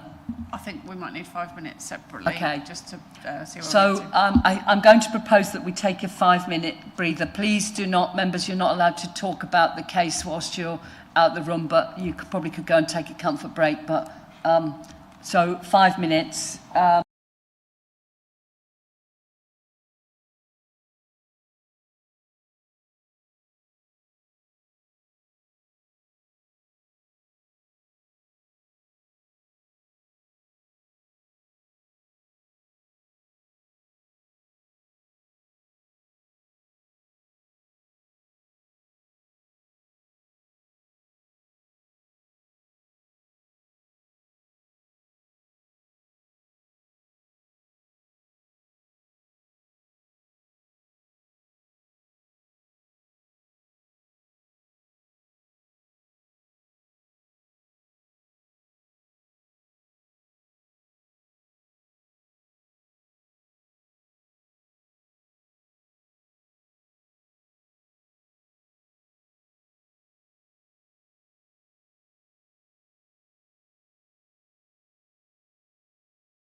Thank you. Before we go to the officers, I think Councillor Carter and Councillor Elkin have got some questions. So, Councillor Carter, if you'd like to pose your question to the officer. Thank you. Just regarding the screening and the hedging, are we happy with, we are quite happy with the farm's credentials with the environmental impact, but are we going to need to put in place measures regarding the maintenance and implementation of hedging, as in watering during times of drought, and replacement policy should the hedging be removed? My only concern is if we are having to water these and we have concerns regarding the water, is that going to actually, no matter how minimal, what is the impact of having to withdraw more water to actually water the hedging going to be in line with it? So that's of course, I'll perhaps come back on the chair. So yeah, part of the condition does require how many per square metre, when do you plant them, and how do you care for them, and that you do have to keep them there for the 5 years to allow them to establish, essentially. Might even be 10 on some conditions, but a length of time certainly. Now, by doing it as advanced planting, we'd obviously be allowing the watering up front before we got the chickens in, and we're getting them established up front, so that should level out the water demand in that way. Sorry, Jasmine. Yeah, I was going to say, planting season, November to March, that helps with the water scenario. You don't plant during a dry part of the year. Depends on the ebb and flow of our weather. And then we would be looking for a particularly hardy species that isn't as affected by drought and doesn't need as much water. So all of those things would be taken into account to make sure that the overall water impact of any hedgerow or planting took into account the scenario that we've got in this location. Thank you. Councillor Elkin. Thank you. It was just a query. I think this proposal relates to location, but I just want to check my understanding that, as far as I'm aware, it sounds counterintuitive if you're not a planner, but the heritage preference is for even really, big modern agricultural buildings to have some relationship to an old farmhouse, because we've heard, people will be happy with this somewhere else on the farm, but we have to look at not just noise and, that sort of odours and that sort of disturbance. We also have to look at heritage, and they're saying this is where they prefer it, I think, because of that relationship. Is that right? Yeah, I'm just double checking. Jasmine might correct me on the report, so I'll let you start. Yes, so the Council's Heritage team consider that there's a kind of modest heritage benefit in helping secure the future of the farmstead use. So it's kind of that use, and it's understanding how those, I suppose, creating the connection and continuing the agricultural connection between the farmhouse and the farmstead. So that's kind of where it comes from. They have reflected on the fact that some of the rural agricultural setting historically, because obviously you're mentioning about the kind of the modern construction, some of that the setting has been eroded slightly already, so this is just kind of a continuation, but it's retaining that association of use. I just wanted to raise that because it seems counterintuitive. As a layperson, you'd think hide the modern stuff far away, but actually in heritage terms it's the opposite, isn't it? Thank you. Thank you. So over to you then, Gemma, about this proposal that we have currently. Yeah, no, thank you, Chair. So I have got a draft reason based on the issues that were brought up. I do still have a concern about it, and although I've got something drafted, my recommendation isn't to use it if I'm trying to be as clear as possible. So the draft wording I've got is that the proposal fails to provide adequate information to justify the need for the proposed new agricultural buildings outside assessment boundaries, contrary to local plan policies LP14 and LP22. My concern with that is that we have to look at what the material harm of this site is, not whether we think there might be the opportunity for it to go elsewhere. We can't judge an alternative. The planning law and rules are very clear. You have to determine this on its merits, and I'm not absolutely confident that we're saying this has got harm for this reason. So yeah, I would want to urge caution, but I'm happy to say that there is a reason that I think has got some I hope carries through what members were after and links to the policy for you. Thank So you. I'll just ask the proposer and the seconder if they feel that that is what they intended the reason for refusal to be. Okay, so I guess we take this to a vote then. I will, unless, did you want to say anything, Councillor Hardingham? Sorry, I wasn't. I don't recall that there was actually a seconder for this one. Councillor Carter seconded. Right, thank you. So I'm going to ask the governance officer to conduct the electronic vote. Thank you, members. That vote is now in progress for you. So this is a vote for refusal on the grounds outlined by Gemma.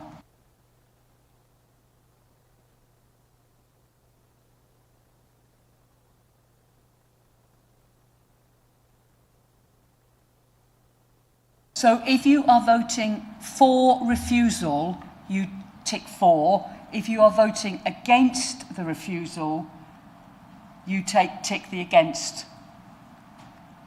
So is that right? I've got that right? Yeah, yes, sorry. Yeah. So if you are for the proposal for refusal, tick the for button. If you are against refusal, tick the against button. And this is on This is on this. Houses should be somewhere else. Yeah.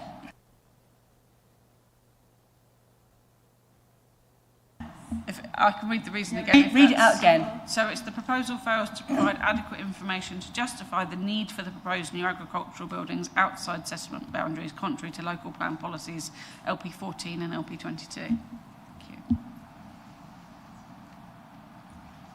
Have you got Councillor Carter?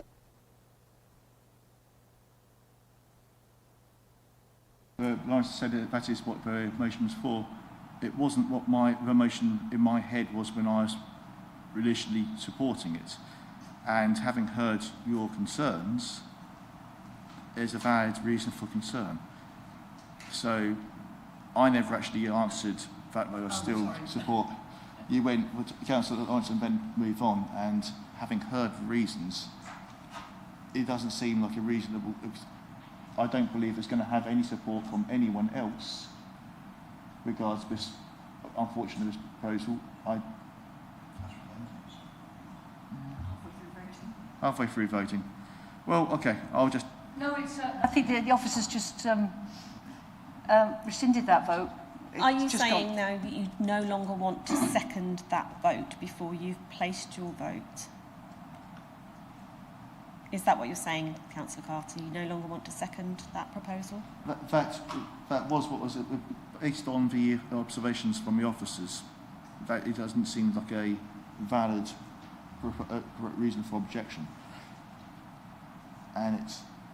So you're taking away your seconding of that proposal? I'm making myself popular today, aren't I? Yeah. So that no longer has a seconder? People have already voted. And well, no, I think the officers just cancelled it, haven't you? Yeah, I've stopped that vote. She stopped it, so it doesn't matter if people have voted. That won't be recorded, and people are getting confused anyway. So, I can see Councillor Warboy's head in his hands already. Right, so we yeah. Okay, so our situation now is we have a proposal on the table for refusal. We no longer have a seconder. Would anybody else like to second the proposal for refusal? No? Okay. We therefore need an alternative proposal put forward. So you can continue to debate unless anyone is already ready. Councillor Elkin. Can I propose that we accept with the conditions that we have discussed earlier today? Can you just remind us of what those conditions, extra conditions are? We had a condition about arranging a community liaison if the community would like it. I think we've just had discussion about forward planting of the trees. I think the monitoring of the water, the borehole use was already covered anyway, wasn't it? Is there anything else?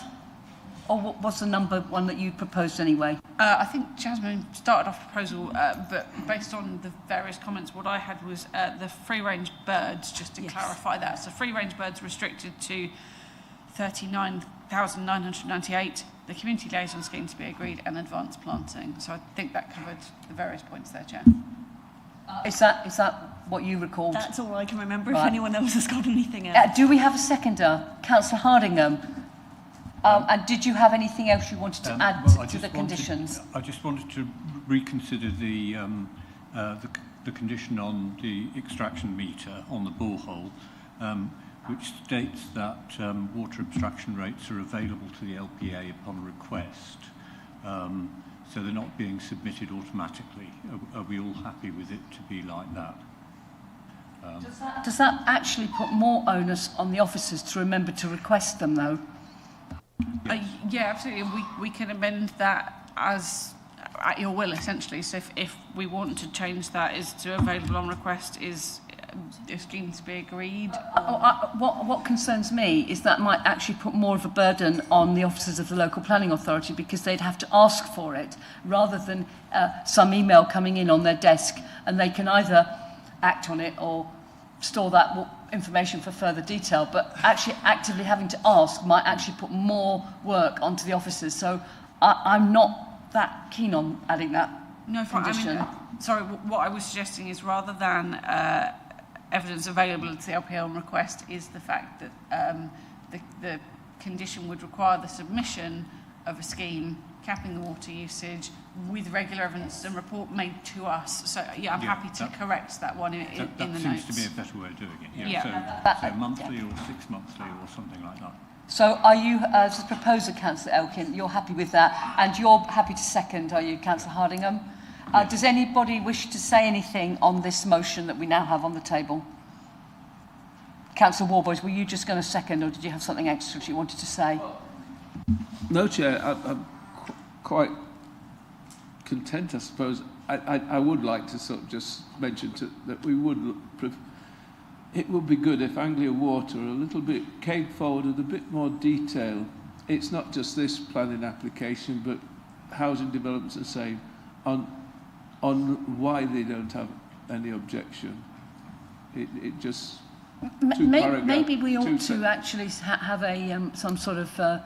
and we invite Anglian Water to come and talk to our officers, talk to our members about water issues in planning. Maybe we could take that forward as a sort of part of our training plan, and a bit of liaison that we can then have with Anglian Water. Perhaps we could have South East Water along at the Well, same whatever, time. water companies, not restricting it to Anglian Water, but maybe that would be something that we could ask officers to arrange. So we have a proposal on the table. Do you just want to read out what we've got, Gemma, because I think people have got a bit confused? Yeah, no, absolutely. Thank you, Chair. So we're looking at approval as the recommendation on page 41, with additional conditions which confirm it's free-range birds restricted to 39,998, with a community liaison scheme to be agreed, advanced planting to be agreed, and amendment to the condition for evidence on extraction metering being submitted to the LPA. Thank you, Chair. Are we all ready now to vote? I'll ask the governance officers to conduct the electronic vote. Okay, members, if everyone's happy, that vote is now in progress.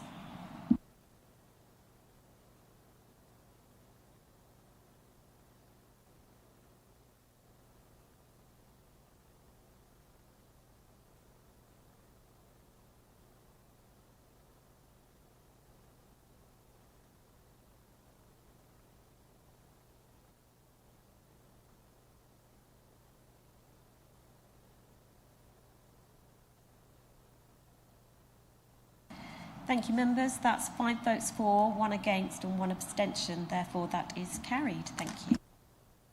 Thank you. Now, we have had a short break, so I would like to progress immediately to the next case and try and get this one out of the way before lunch. I understand that one of the members might have to go and put some money in a parking meter, and if that's the case, then he may have to miss the debate and the vote on this application. But I think because we've been here a long time already, I'd like to keep moving, if that's okay. So I'll just give a few minutes for maybe the members of the public to move out of the building, out of the area, and for the officers to swap over.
Thank you.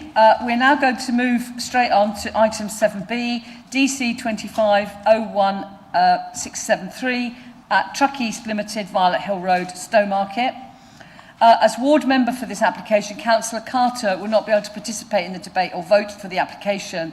However, he is permitted to ask questions and speak as the ward member. So I will now invite Daniel Cameron to introduce the application to committee. Thank you, Chair. Yeah, the next two applications are mine, and we'll be dealing with the same site in both, but as we have two applications, I thought it best we start with the one that addresses the access and the SUDs, because the other is reliant upon it. This is a full application for a 3-storey, 47 unit retirement apartment building and 14 retirement bungalows with associated works. I might need to click to get the drop down off. Oh no. That's it. There we go.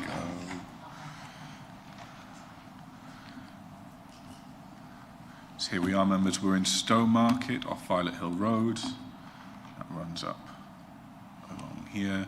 We've got the community primary school here. We've got the Stow Health Centre located here, and just across the road we've got the police station. If we come slightly further out, you can see the rest of Stowmarket, the edges, and then towards the centre. And we've got the train station located down here, and the A14 just running up along the top.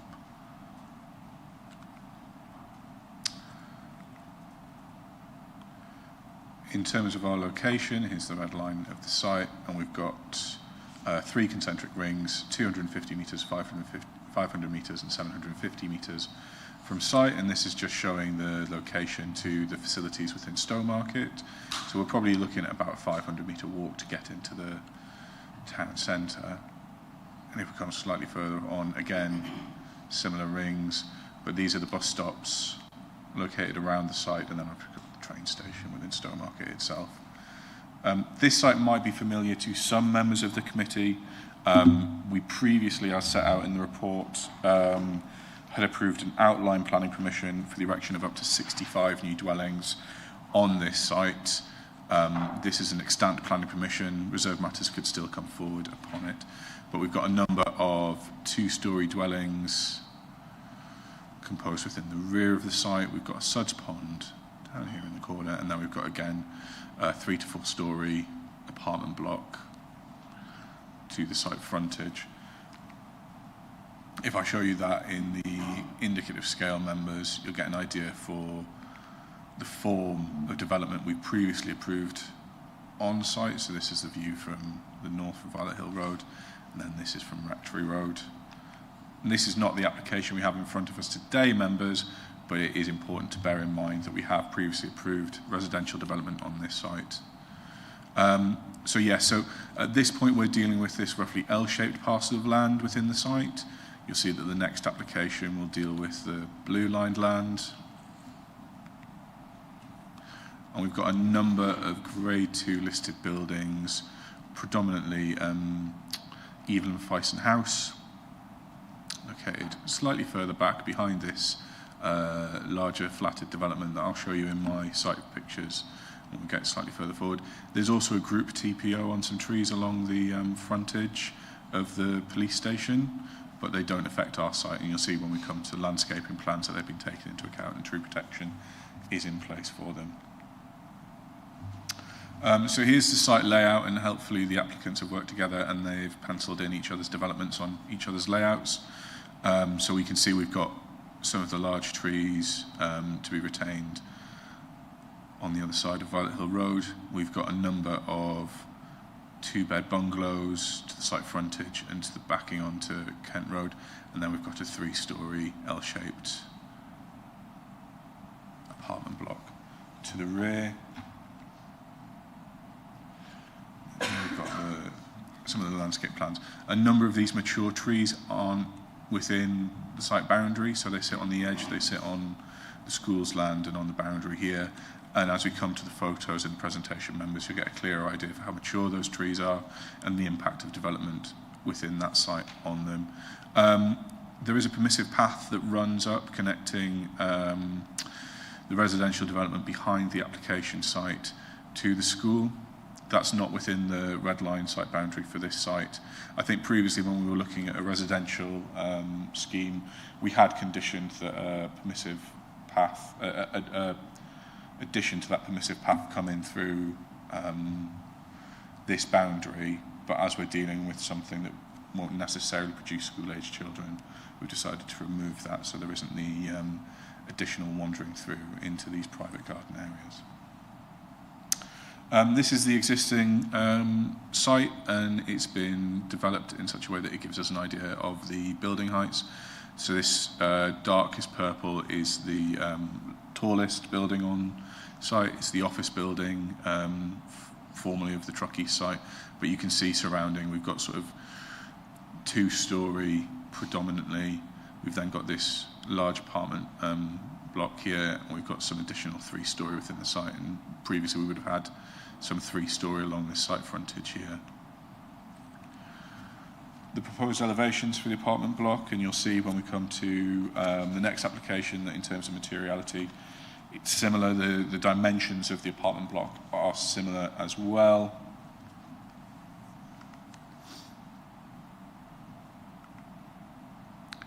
Then we've got the ground floor plans as well. Members will note from the submitted report that we're inside the settlement boundary for Stowmarket. And also we have LP6, which deals with delivery of special and supported needs living accommodation. And within the SHMA, we have an increase of 1,005 bed spaces defined within the plan period, which both of these 2 applications will contribute towards. Here's the bungalow types, so brick, slate. We've also got some with render, just for some variation. And you'll see that when we come into the proposed street scenes for within the application. The application proposes to simplify accesses into the site. The former Truckee site had about 2 or 3 along Violet Hill Road, so we'll be going down to 1. There's no objection from the Highway Authority in terms of delivery of 1. Here's an artist's impression of the apartment block from the parking area. And we have a number of parking spaces provided in line with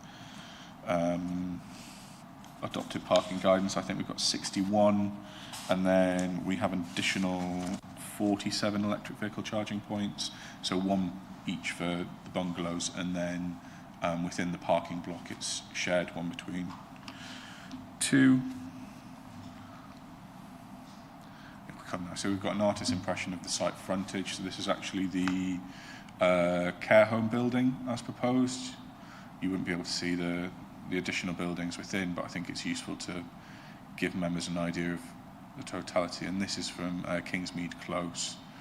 And you can just see the top of that building above, I think it's Silverdale Avenue at the rear. We're flood zone 1. We have no objections from the LLFA, although there is an objection from Anglian Water. However, that is subject to developer agreement with Anglian Water to take their flows. When we previously looked at this site, we found it was unable to support infiltration drainage from the suds. So that's just the water goes into the ground and seeps away. And we don't have a water course within the area to send the flows to. So it will need to enter the sewer and will need to get that agreement with Anglian Water. We've got the depot building, the office building. We've got a small goods inwards building at the edge of the yard at the frontage. And we can see some of the other buildings that serve the Truck East development. Truck East moved probably around 2021, 2022 to a site on the Lawn Farm Business Park just off the A14. So we haven't had any loss of the jobs associated with Truck East, and we've got additional job creation both through this scheme and the additional for the care home. Then we've also got some on-street parking here, and here you'll see the existing 3 to 4 storey flatted scheme, just its corner there, and then the frontage there, and you can see the mature tree planting that forms part of this part of Violet Hill. So here's a view down the rest of Violet Hill. It's predominantly two-storey, terrace, detached and semi-detached brick-built buildings. We've got a few bungalows interspersed in between. And then here's the view down Recreation Road to the recreation ground, just in the background there. If I come back to our site layout. So in terms of back-to-back distances, we're at least 20 metres from the bungalows to the rear of the properties at Kent Road. So we have a good back-to-back distance there as well. Those properties are bungalows, no longer two-storey, so will be less intrusive in views there. And then when we look at the L-shaped apartment block, we have at minimum 36 metres back-to-back to any dwelling off the back. So that's both Kent Road and around Silverdale Avenue and Kingsmead Close. We do have table papers for both these applications as well, members, so you'll see from the consultation responses that we had some further input from Ecology. You'll see that Ecology are now satisfied and they've listed a number of conditions for us. So my recommendation would be updated to include those recommended conditions.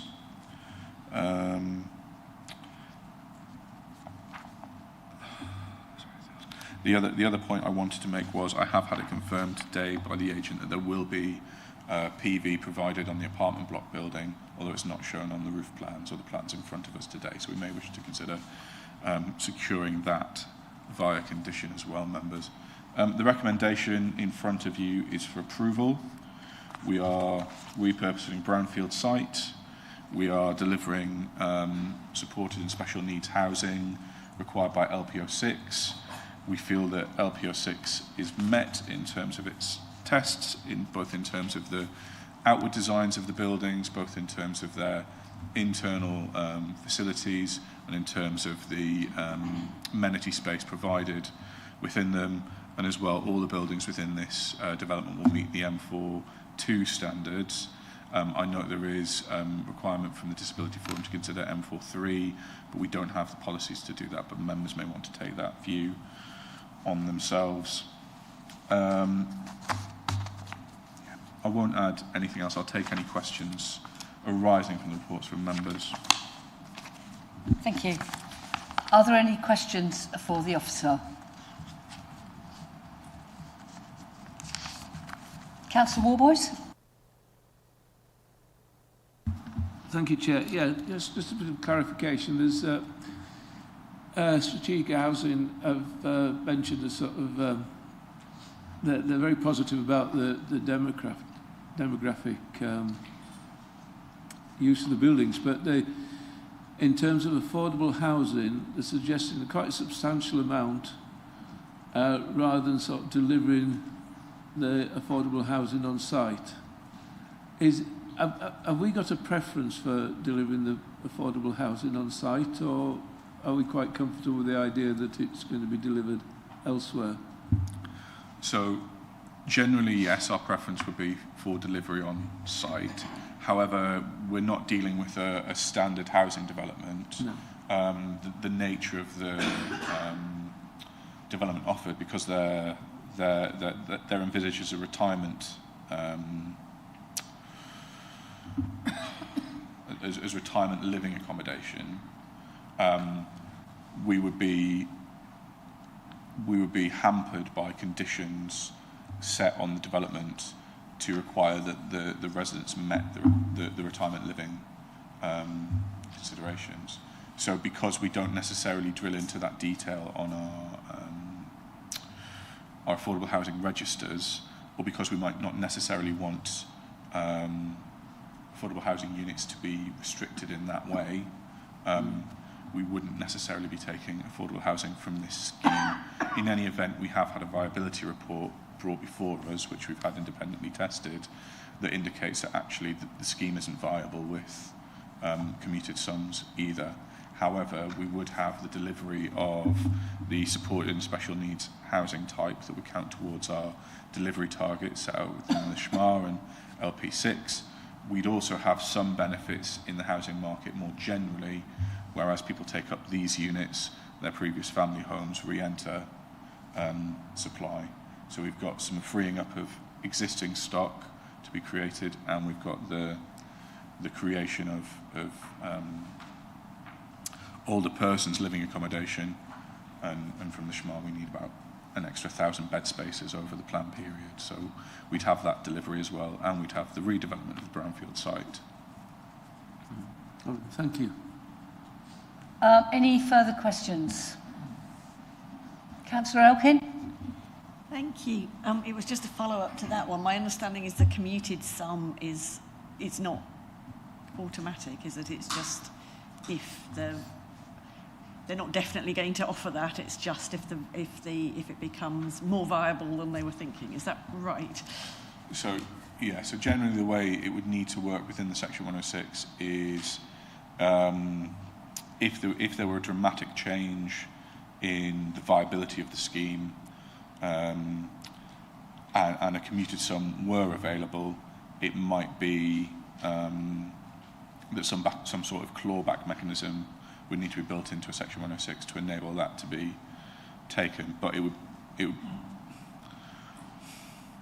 would be required to come at a point in time where you had enough certainty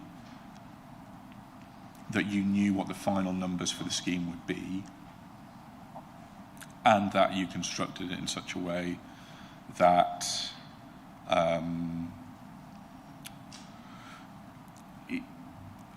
it would be likely to provide a degree of the commuted sum that we would require for affordable housing, but also still give the developer the impetus to go out and complete the development as well. So it's tricky to do. It's not beyond us to do it. But the available evidence we have is that based on the remediation requirements for the scheme, there isn't likely to be a contribution forthcoming. Thank you. Thank you. Did you have anything else to come back? I had another question, Yeah. but it's on a different issue. So, are you... Yeah, over to you then. Yeah. It was just about the paths. I think it'd been mentioned that they weren't as wide as they could be for accessibility, which is obviously important on this site particularly. No, of course. No, I think we've looked at that with the applicants, and I think the paths are now where we need them to be, and they're not. That's okay. We can pick that up, and we could consider a condition if you like. Can that actually be conditioned because we've got a plan with a narrow path? Can we actually ask for it to be wider? Is that within our powers? I think so. Yeah, I think we could probably resolve that possibly even before the grant of planning permission. I think if you're happy, we could take that point away. I think that possibly is how the proposal's written as a delegation in any case to delegate to Chief Planning Officers. We can take that away and just resolve that. Thank you. Anything else, Councillor Elkin? Councillor Hardingham? Well, I had the same point about the paths, but there was also a mention of cycle parking spaces, that there needs to be a minimum of 10. Has that been looked at again, and can we insist upon that? Can we condition it? There is a condition about cycle parking. It doesn't say anything about numbers, so presumably that can be agreed. Cycle parking provision to be agreed. I think the Highway Authority are content with the level of delivery within the scheme. If members want to push towards 10, then we can do that within the scope of the condition. That's not.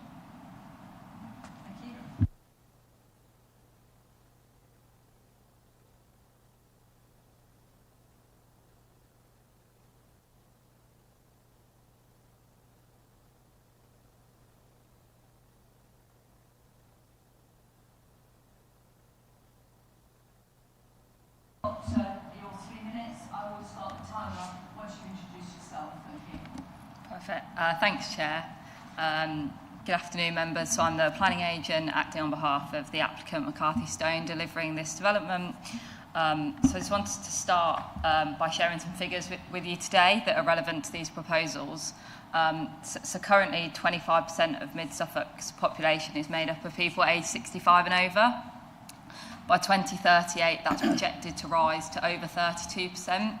And as your officers pointed out, the 27 housing market assessment, which underpinned the joint local plan, shows that by 2036, there'll be a need for 1,000 additional specialist retirement dwellings in Mid-Suffolk alone.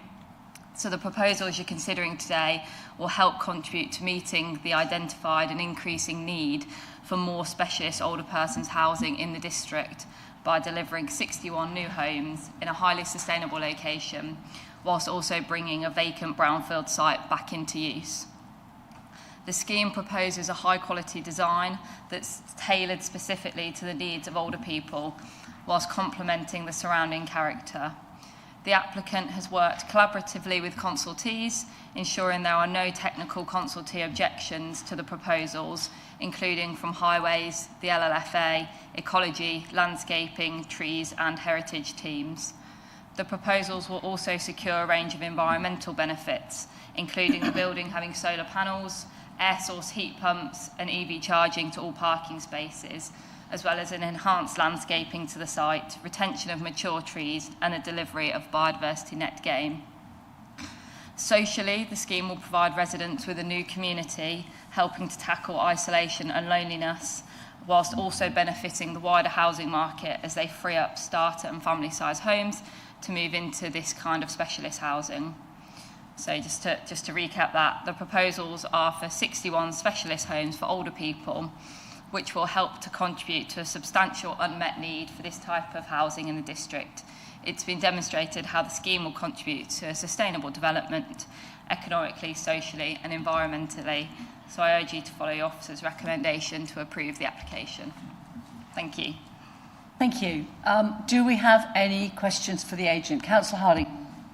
Well, as my colleagues will know, I'm particularly interested in future-proofing dwellings and taking into account that we are moving in the direction of renewable energy inexorably and as rapidly as possible.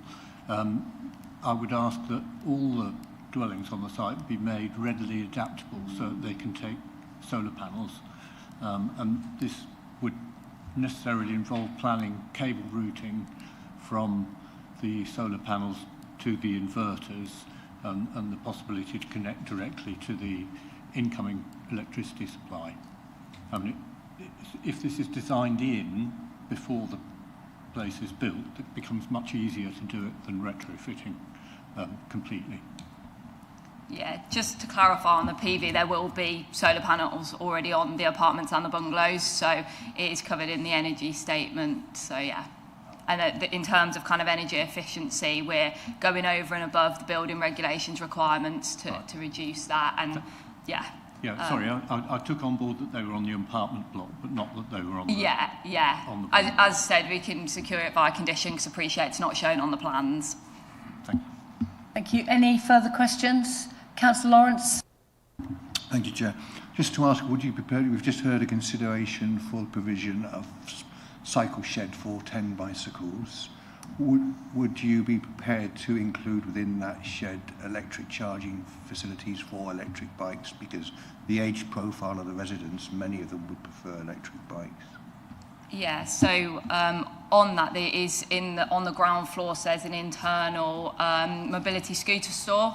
So obviously that's for storing mobility scooters, which in terms of the evidence of our transport consultants, that's in terms of cycle uptake of this type of resident is very, very low generally, and in terms of obviously accessibility, it's more likely that someone would use a mobility scooter, so it's got charging in that, but it's generally it's large enough to accommodate more than the need, so there's enough room in that room that has charging facilities already, so if someone did have an electric bicycle, they could use the storeroom that's already in the building to charge an electric bike, because obviously the scooters need charging, so it's kind of already built in. Thank you. Any further questions? Can I just ask about the EV charging for the apartment block residents? Fine, all your parking spaces will have EV charging. and the ones outside the bungalows, fine, they'll be attached to the power supply for the bungalow. But how will people have their own parking space with an EV charger, or will that all go on a central thing? Will they actually have to pay commercial rates on their charging when they're charging at home, or will it be connected to their supply? I have to be honest, I'm not entirely sure how it works in terms of just a point of clarification on the communal parking for the apartments. Whilst it's shown one between two spaces, it's actually two chargers, so every single space does have a charger, but I have to be honest, I don't know exactly the mechanism of how that works. I would assume that given it's communal parking, that it would, you pay, as kind of you generally do. Because that clearly, if you've got your own charger on your own property, you just pay for the kilowatt hours that you use at whatever rate you're paying your electricity bill. But if you're paying it at a public meter, effectively, you could be charged. I don't know. It could be a lot more expensive. So it would be, that obviously needs to be thought through, whether there could be you've got a RFID card or something that you can get it at normal sort of electricity rates. That would encourage more people to do it, I think. Thank you. Councillor Elkin. Thank you. I think the town council had mentioned they wanted to see Swift bricks and owl boxes, which I think are in the conditions, but I just wanted to check. They'd also mentioned a pond. I saw some blue on the plan. I'm not sure if that was a sud basin or what that was. It'd be great if you could explain if there was any pond in the landscaping. So as you mentioned, in terms of the Swift bricks and stuff, it's conditioned. It's a condition recommended by the ecologist, so those things will be implemented. In terms of the ponds shown on the plans, it's a suds pond. In terms of putting a pond into the garden itself, it's not something that we would generally do, just because, to be honest, it's from a health and safety perspective of, they have a communal garden that's their own space, and the last thing we would want is, someone that's older, kind of the average age of entry into these types of schemes is almost 80 years old. So, it's people, whilst you can move in from 55, generally what we find is people are much older, and that their needs are changing, and the last thing obviously we would want is a resident to trip for any reason and fall into a pond. Yep. Oh, sorry. The Disability Forum had asked if there could be any provision for Part M43. I don't think there is. I didn't know if that was something that could be offered or. So obviously all of the bungalows and apartments are M42 compliant. Obviously, as I think your case officer mentioned, there isn't any policy requiring an element of M43. I think it's important to recognise that the requirement to get a dwelling to M43, it's quite costly. So from a viability perspective, obviously we're talking about a brownfield site, significant amounts of demolition, there's going to be remediation in the ground. The schemes are obviously already at a point where it can't support affordable housing from a viability perspective. And there's lots of reasons that kind of go into that. So, that none of the dwellings are M43 compliant, but they're all M42. And actually, in terms of what M42 requires, they've all got a bit more than M42. They're almost M42 and some of the requirements of M43, but because obviously we don't tick all of the M43 requirements, we can't class them as M43. But obviously it's not something that is proposed here, but they are all M42. Thank you. Any further questions for the agent? Thank you very much. So we now move to the ward member, Councillor Terence Carter. Thank you. This does indeed actually alleviate a brownfield problem by bringing into properties into the area. It does also do something for the environmental impact, which is welcomed. To be considered, however, there are a number of these type of retirement dwellings in Stowmarket already. There are other villages. What we lack is affordable homes to the same standard. but that's not part of this application. The width of the roads outside going down is severely impacted by pavement parking.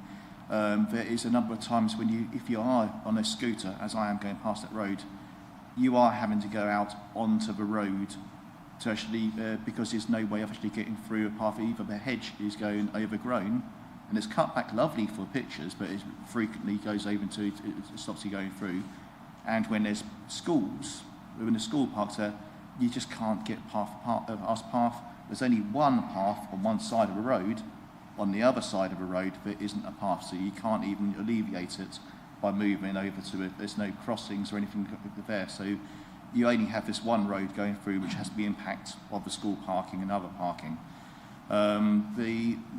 It's unfortunate about the LH3 due to if you're providing scooter parking, and if there's a width of the doorway, if somebody's going off a scooter and they're needing either a walker or a wheelchair and aren't able to go into a property, that is a bit...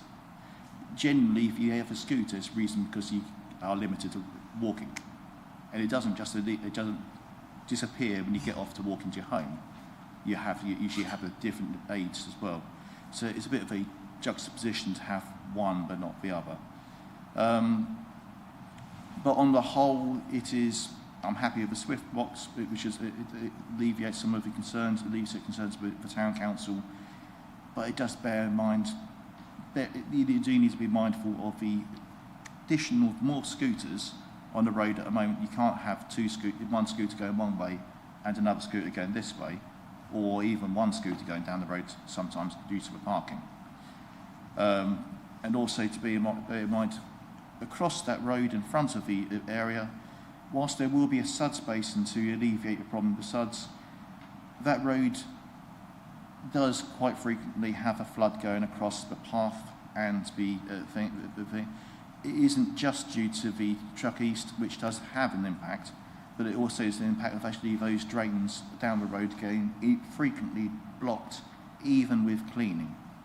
So there will be an impact of actually in front of just to be slightly further forward of the Truck East entrance as it is, there is a large, what we call the Stowmarket Lake, that goes across and actually prevents people from going through. There's issues of people having to walk their kids through school in the pond, in the lake as it is. And again, without the crossing on the other side and no path on the other side, it does make it very difficult to... So that's a historic issue at the moment. When they remember to clean the roads, ideal, but it does frequently still flood. So that is something to bear in mind.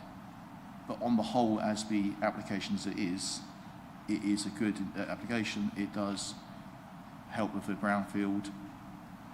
It does help in a number of ways, but there are still the concerns there.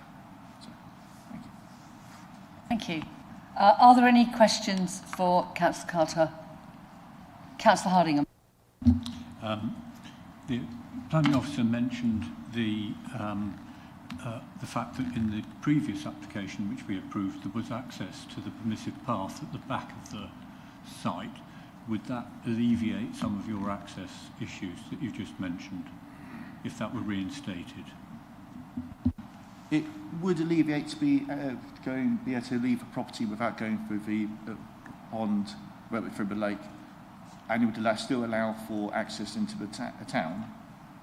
Yet if you needed to go to the doctor's surgery or anything, which I'm assuming would be more frequented, that you still wouldn't be able to go through that direction. And so it would you could avoid the road, which has only one path, you can avoid that way, and it would allow to leave the properties without getting wet, but it doesn't solve the problems of actually where you'd go or where, so but it would alleviate, it would be an alleviation as an exit strategy.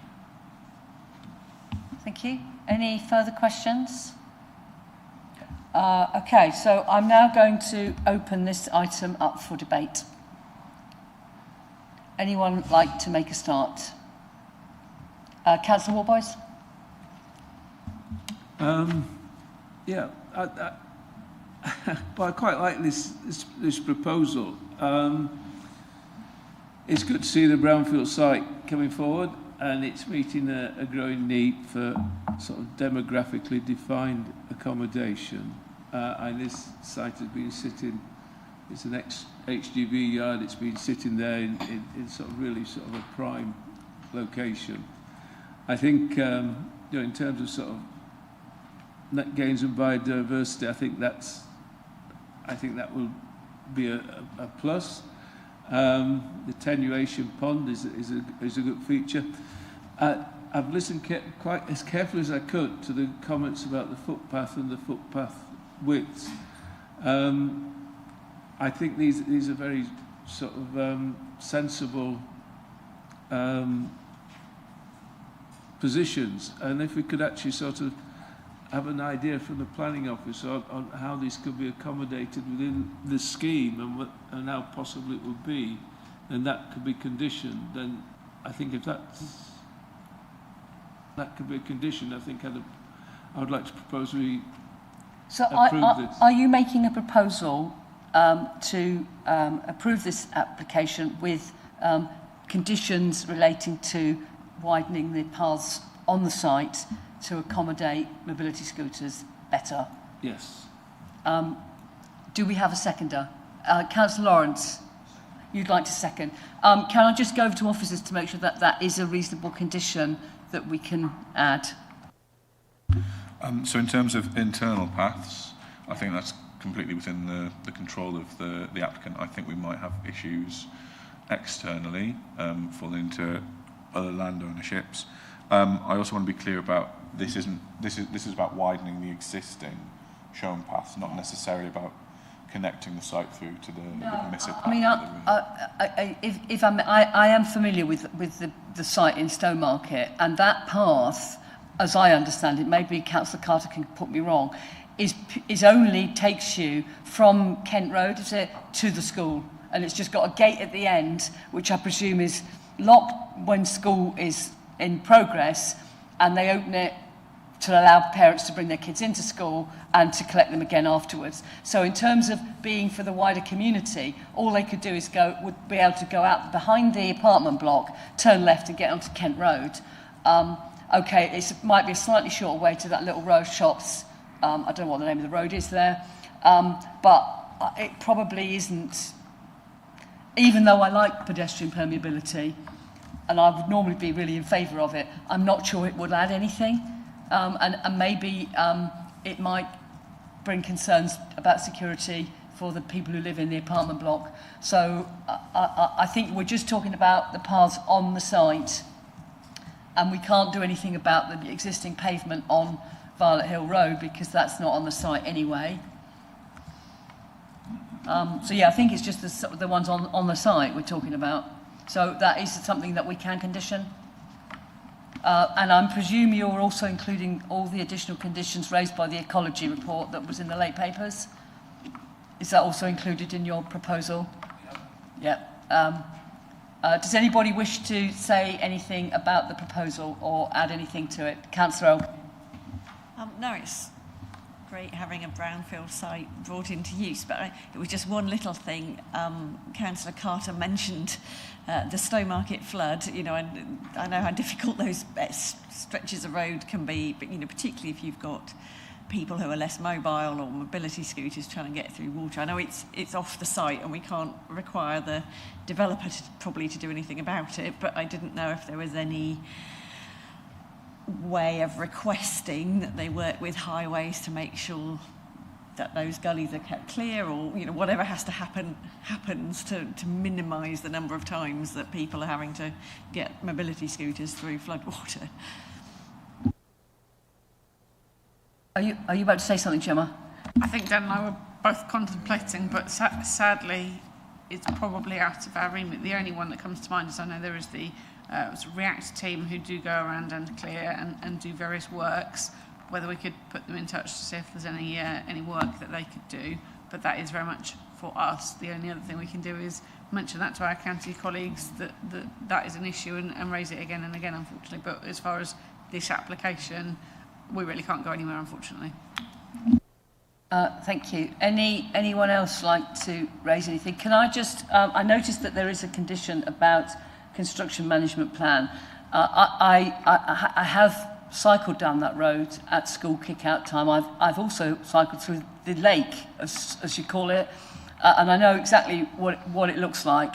But at school pick-up and drop-off times, that road is terrible to get past. So will the construction management agreement try to avoid, in the construction phase, to try to avoid delivering or traffic movements related to the building of this site to be at school pick-up and drop-off time? Yeah, one of the things we generally look to try and secure through those is general hours of working, but as well as that, we want specifics on hours of delivery and routes of delivery as well, so we know where we're getting HGVs coming to site, we know what their route to site and then from site will be as well. And can we have any reassurance that the delivery from a third-party company delivering materials to the building site won't turn up half an hour early and park where all the school mums want to park? Because I know from experience in my own community, you get aggregate lorries queuing up, parking on the pavement, because they're not allowed on the site until 8 o'clock, but they've turned up at 7:15. I mean, there's a large degree of hard standing within the site. So I think from that point, we'd probably also be looking for details of, what is your site compound, where is your area for taking delivery vehicles, unloading, loading, where are you storing your plant and your materials. So I would think, given the amount of hard standing that we have on site, we'd be able to do that within the site rather than leave any vehicles waiting on there. If they've got a waiting area that is behind the gate, even better, because then if they do turn up half an hour early, they can get off the road and leave those parking spaces available for school parents, because it really is a nightmare at school pick-up time.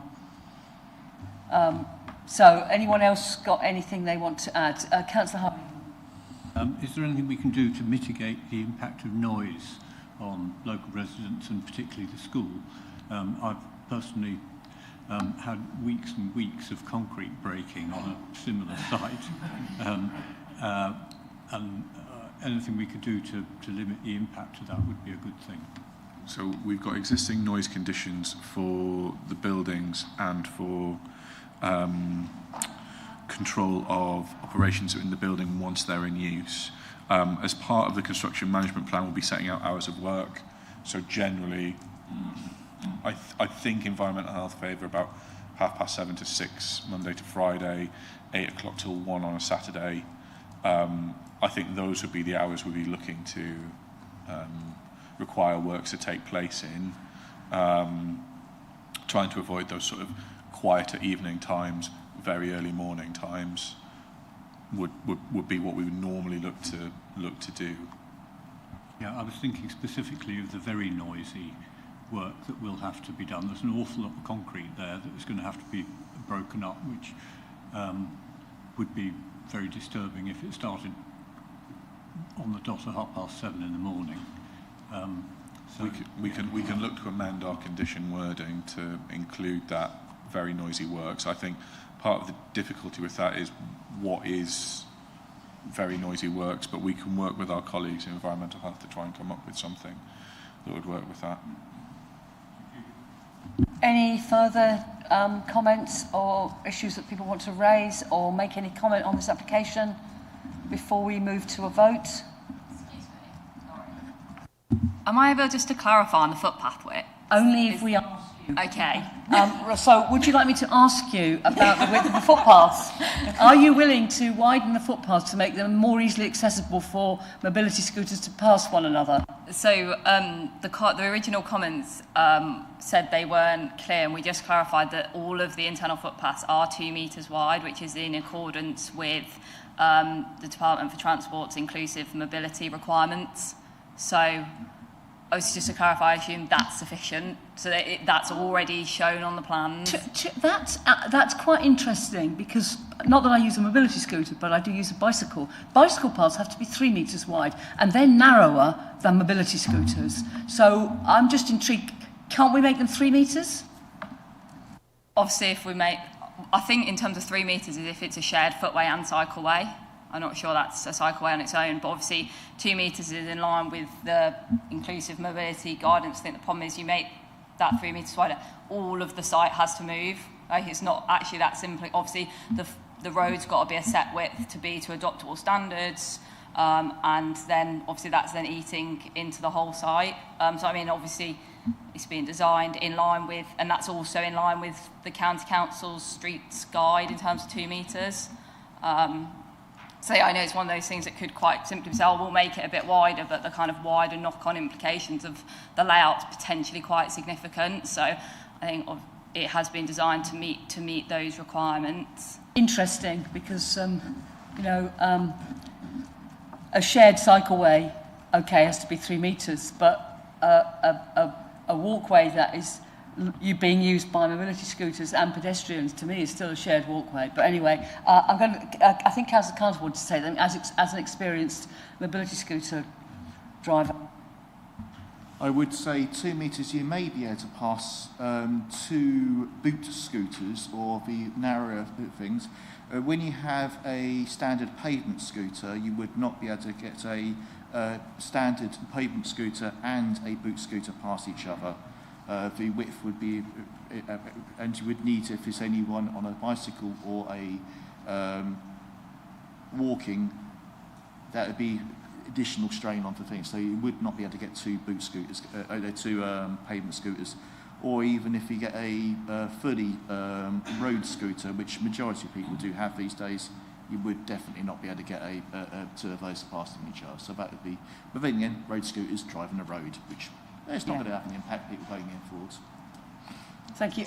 Did you want to come in on that, Daniel? I just wanted to say that a 2 metre width is the width that the Sustainable Transport Officer wanted the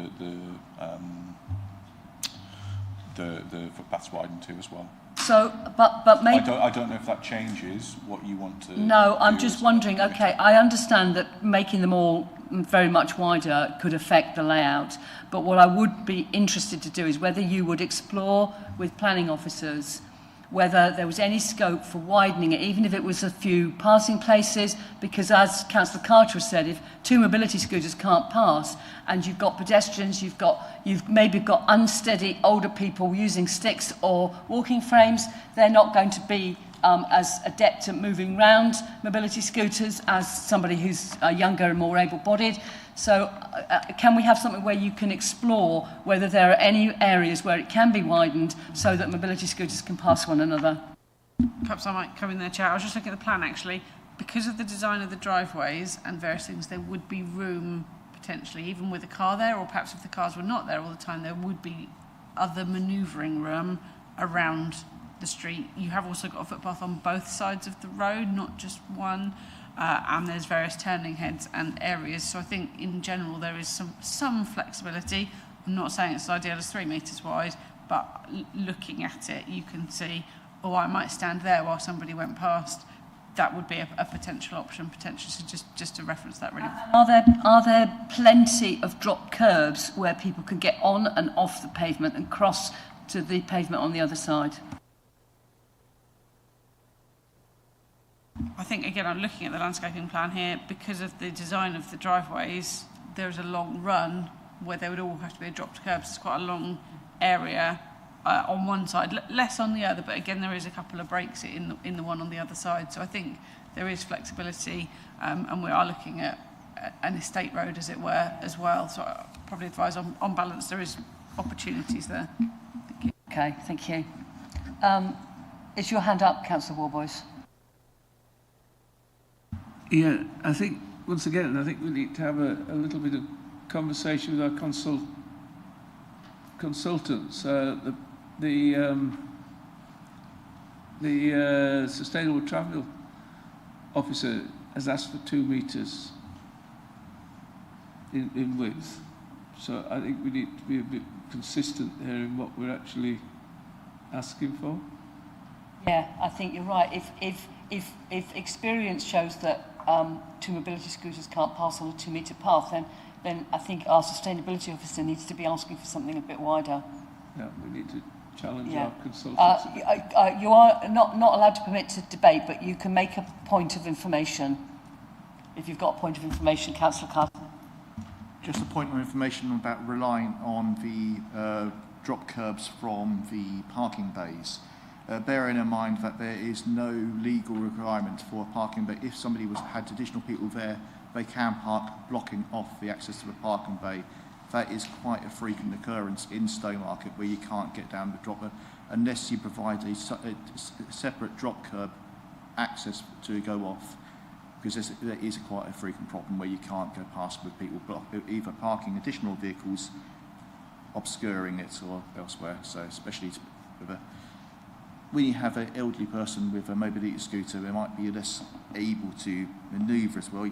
You don't want the impact with a vehicle in front of it. No, I just think maybe it's something that perhaps ought to be explored as to whether there is any scope for widening in some places. And I would also like to ask that we do get the minimum 10 cycle parking spaces, if that's what as many as we're allowed to ask for. Is that in the condition anyway, or is it just says cycle parking or something? So I've added that to my recommendation, Chair. It would be up to members whether you choose to delegate to the Chief Planning Officer to look at the amendment to the width, or whether we are content with what we've got. So I'm open to advice where you'd like to go. I'm not the proposer, but I would be more supportive if we could give some delegated power to the planning officers to negotiate whether there is any scope for widening the paths on the site. If that's okay with the proposer and seconder. Anything else? So what have we got about the cycle parking though at the moment? Does that meet the requirements or not? I think it does. I think if members want us to ensure that we meet at least 10, I'm quite happy to word the condition in that way. I'm quite happy to work with the agent to make sure that we have at least 10. So yeah, I don't think that's an issue. And obviously it'll be within the parking provided for the mobility scooters, so there'll be a charging facility within that as well. So we deal with the electric bike question as well. So no, I'm quite happy to take that away. I think yes, we could leave that to delegate to make sure that there are sufficient parking spaces for both traditional bikes and and electric bikes. Okay, are we sort of ready to go to a vote? Do you want Gemma to read it out? I think we probably do. Thank you, Chair. So what we're looking at then is to delegate to the Chief Planning Officer grant permission as the recommendation on pages 61 to 62, subject to amendment to review the width of the footpath and with additional conditions that ensure cycle parking for at least 10. And I think we'd added details of the PV to be submitted to just confirm that the solar PV was provided. And all of the conditions raised in the late papers by the ecology report? There is a bullet point in the report that says ecology conditions as recommended, so I think that sweeps that one up, but yes, Chair. So is that okay with the proposer and seconder? Have we captured it all? Yep. Brilliant. So I'm going to ask the governance officer to conduct the electronic vote. Thank you, Chair. Members, this vote is now in progress. So Councillor Carter and Councillor Linda, you are exempt from voting on this one.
Thank you, members. Chair, that's 5 votes for. That's carried.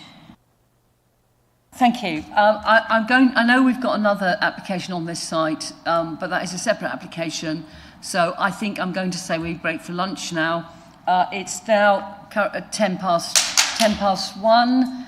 How much long do people need to get lunch? 40 minutes? Half an hour? Let's go for can we come back at 1:45 then?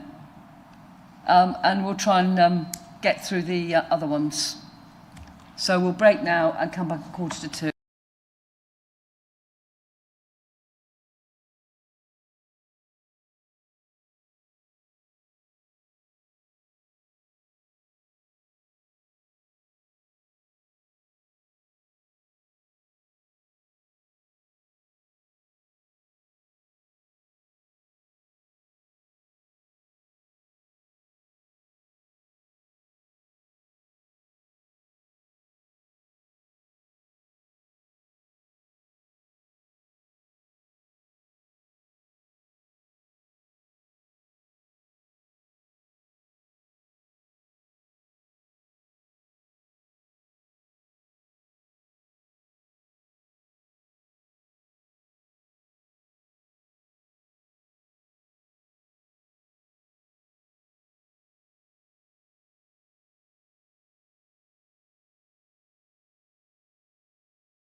Good afternoon.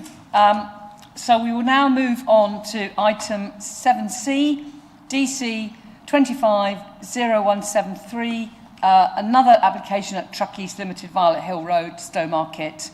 And again, Councillor Carter is still the ward member and he won't be able to participate in the debate or vote on the application, but will be permitted to ask questions and speak as a ward member. So I will hand over to Daniel Cameron to introduce this application to committee. Thank you. Thank you, Chair. So yes, we're back at the Truckee site on Violet Hill Road. Previously, members resolved to approve the McCarthy Stone development. This forms part of the same overall site, so we're still just down from the community school. We've got the health centre, we've got the police station, we've got the access into Stowmarket, slightly wider out. Again, probably looking at this application, it's for a residential care home, so probably the mobility of the residents is lesser, but we still have the GP surgery in good distance. We still have some transport connectivity within good distance as well. Again, it's part of the same site where we previously approved 66, up to 65 new dwellings, incorporating a 3 to 4 story apartment block along the frontage. Remember this from before. Yes, so members will recall that previously we dealt with the blue lined land, and part of what was missing was this square in the middle, and now we'll pick up and take that on. Again, we've got the Grade 2 listed buildings nearby, Adam and Fyson House. We've got the Group TPO at the frontage of the police station. And then again, as with the apartment building, we've got an L-shaped building. We've got PV panels to its roof. We've got retention of the planting to the boundary. We do have removal of one tree from within the existing site, but we've spoken to our arboricultural officer. They're content that the trees have low amenity value, but also the replacement landscaping will make up for the loss, and he's not opposed to the loss. And then again, if we go and turn to look at the elevations, again, red brick, slate, render, similar height to the 3-story building approved previously. We're obviously further removed from properties at Kent Road. We're about 40 metres away at its closest point, and then about 50 metres removed from properties across Violet Hill Road as well. Again, it's a brownfield site, members. We're within the settlement boundary for SPO3. We have LPO6, and we have the need requirements, and the care home will also provide 66 beds towards meeting that overall care requirement. And we heard earlier in the SHMAD, there's about 1,005 beds required to be found within the plan period.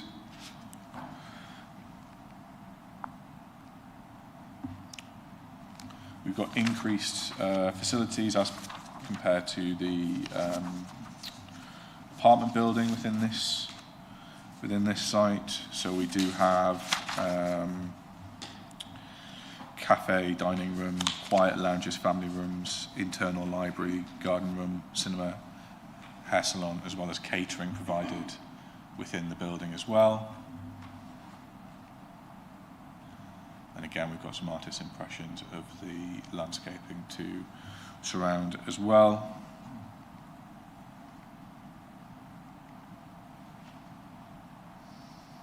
So there we are, the artist impression view from Violet Hill Road, and then also superimposed in.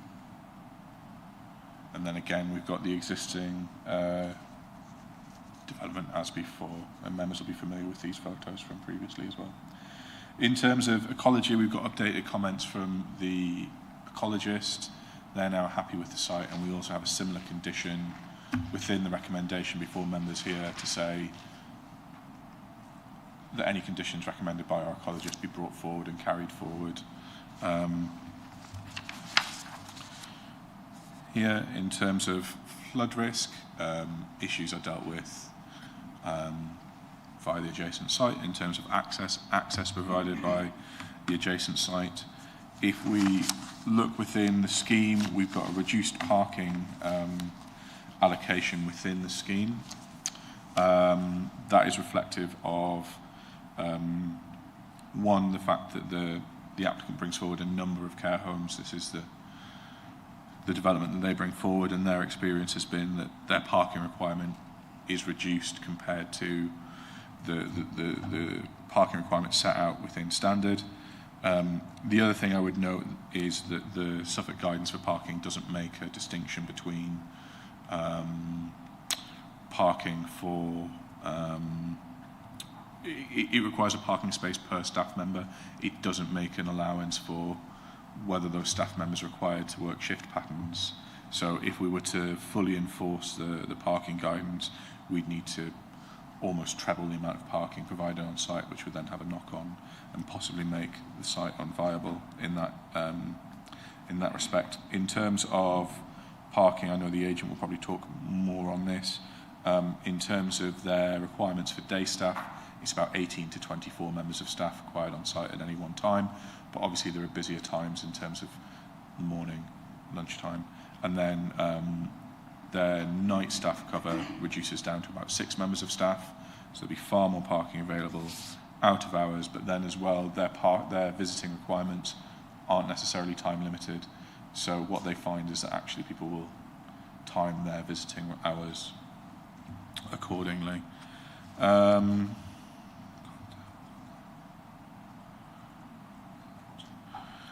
In terms of internal design, the building meets the requirements of the Care Quality Commission and dementia-friendly design as well as standard. And the recommendation before members from officers is one of approval subject to conditions.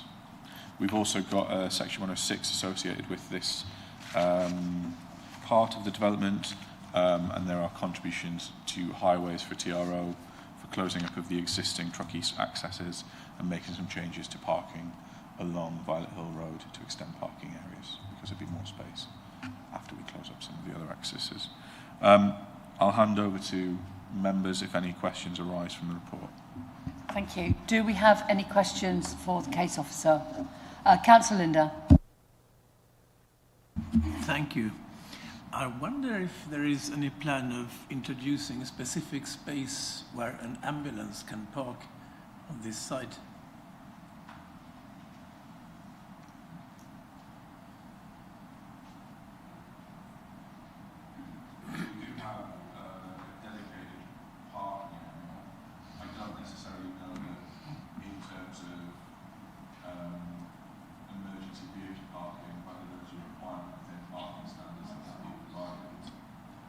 Can we go to slide 11? I don't think your mic was on. Do you want to? I'll start again. Can we bring up slide 11, please, and we'll do it with the layout.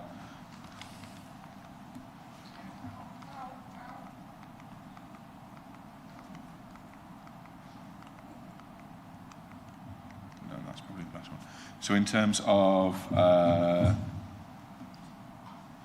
parking guidance, I don't think there is any requirement that we take into account emergency vehicles. In the event of emergency, they will attend site. We do have a number of parking spaces to the frontage, and there's also an area within the site frontage where there is no parking at all, and that's right adjacent to the internal door. So it's not super clear for members, but that's located here. So we've got the disabled parking bays, we've got the charging bays, and we've got an area here which would be free from any form of parking. So we would have scope within the site for emergency vehicles to come right to the entrance if required. Thank you. Any further questions? Councillor Oakley. Thank you. The strategic housing comments, I think it was from April, said that the application didn't show how dementia-friendly design principles were going to be included in the design. So I just wondered if you could tell us if that's been updated or, yeah. So it doesn't show it, but the planning statement notes that the the design that LNT have brought forward meets and exceeds in some areas the requirements of the Care Quality Commission's requirements. So I think as standard rooms are, I've noted this down, so yeah, standard Care Quality Commission requirements of rooms to be 12 metres squared. Rooms are about 14.6 at their smallest. There are bigger rooms within the facility. And it requires 4.1 metres squared of communal space per resident. But actually, when you look at what LNT have brought forward, there's 9.5 metres squared of communal space per resident. So we've got, we meet the Care Quality Commission's design guidelines. It's just that it hasn't been brought forward and explicitly mentioned within the design statement. So I think from an officer point of view, I'm comfortable that we have achieved what we need to in terms of dementia-friendly design for the requirements of LP6.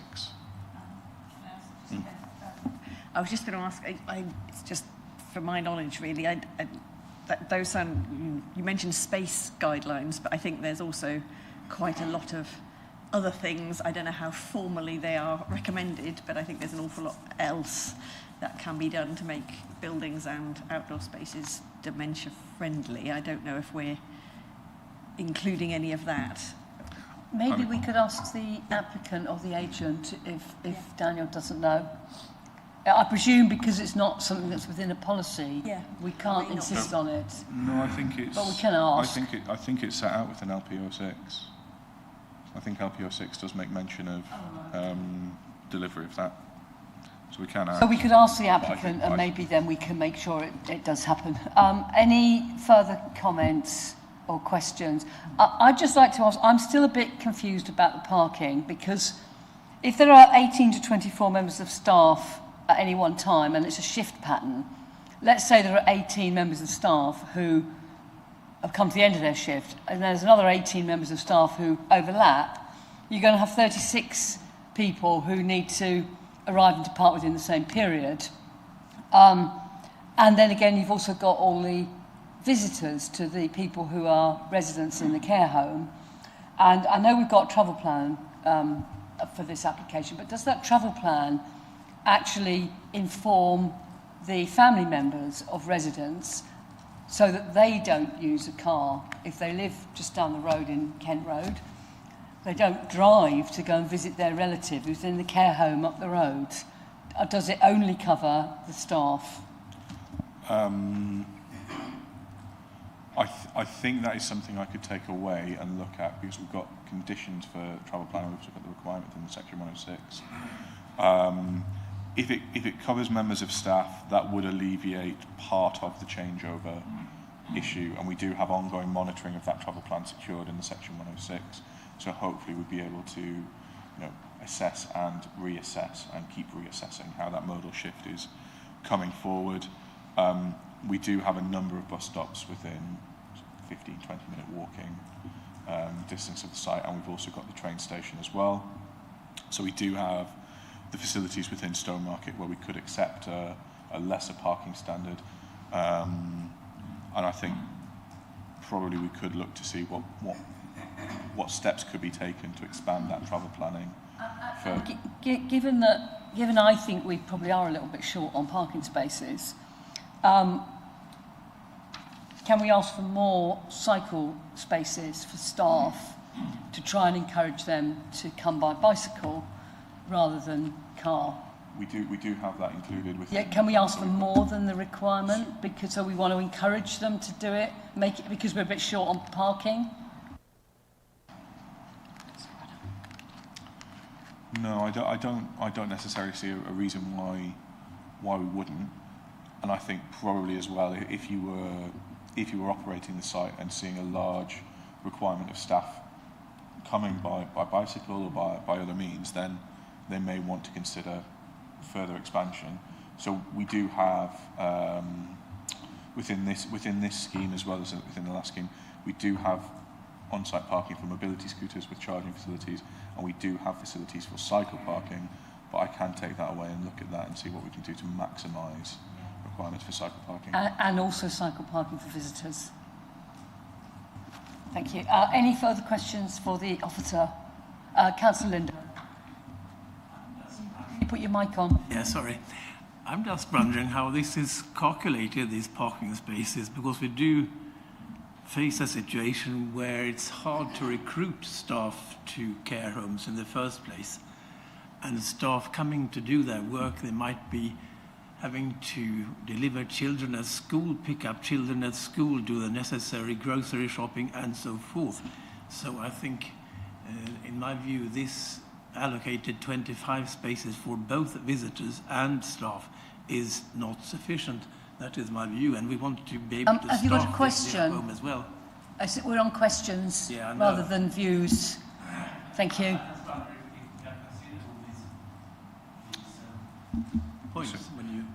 So we've reviewed the site against the Suffolk guidance for parking. It is guidance, and our policies do allow us to deviate from the guidance where we're in more sustainable locations.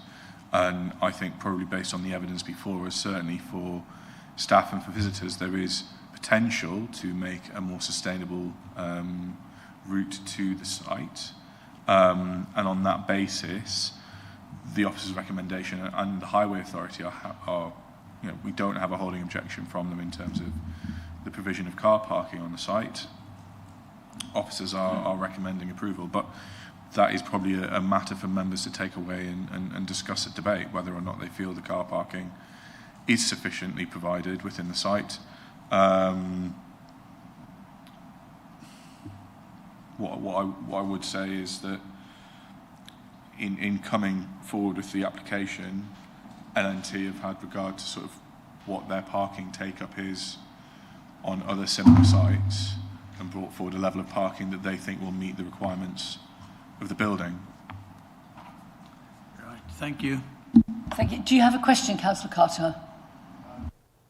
The question is regarding the stated number of bus stops. Are you taking account of actually the ones in service, which to my knowledge there is one within in service within walking distance? There are a number of bus stops put in place for the taxi bus, which is not operational, or others. So I'm trying to work out where the other bus stops are. Can we go back to the... Sorry.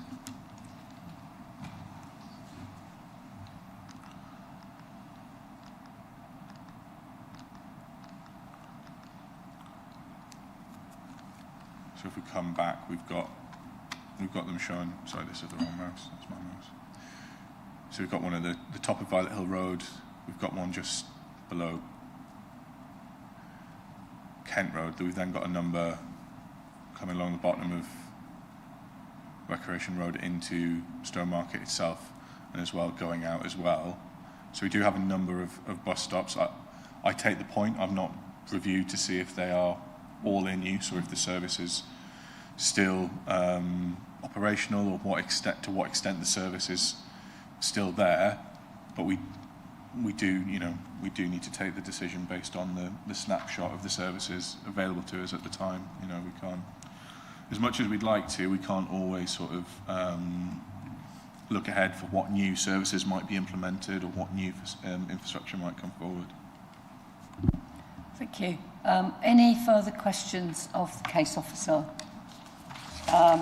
In which case we will move on to public speakers. We don't have anyone from the Town Council, we don't have an objector, we don't have a supporter. We do have the agent, Rachel Clare. So, sorry, I'm turning, sorry, Joe Kemp. I thought, the problem is all my papers look the same, they all got objectors. Yeah, sorry, agent's Joe Kemp. Sorry about that. We had that last time, the other one. So if you'd like to have your 3 minutes, thank you very much. Thank you, Chair. Good afternoon, everyone. My name is Jo Kemp from LNT Care Developments, the applicant. Just thought it'd be helpful, firstly, to explain a little bit about who we are. LNT have built and operated over 250 care homes now across the country. And what makes us different from other developers is that, as well as is that we also operate the homes that we build. So if members were minded to approve this scheme today, we would hope to be on site in build very soon, and we'd be here to stay, hopefully becoming a valued part of the community as we operate the home going forward. The experience we gain from being an operator is constantly fed back into our design process, and our layouts and designs are regularly updated in line with feedback from our frontline care staff to improve the resident experience wherever we can. In order to help combat climate change and reduce running costs, the scheme includes ground source heat pumps, which can also be used in reverse effectively to provide comfort cooling in the summer, and photovoltaic panels on the roof, which will be connected to a battery to store surplus energy for future use. This means that over 80% of the home's energy is generated from on-site renewables. The PV panels would be an integral part of the roof covering, sitting flush with the roof tiles and not detracting from the appearance of the building, which sits within generous landscape gardens and is designed to reflect neighbouring developments and present a much improved, attractive frontage to Violet Hill Road. The development would generate significant employment, with 50 to 60 jobs being created in total for local candidates, as well as business opportunities for local contractors and suppliers. There will be a maximum of 24 members of staff on site at the busiest part of the day, which is over the lunchtime shift.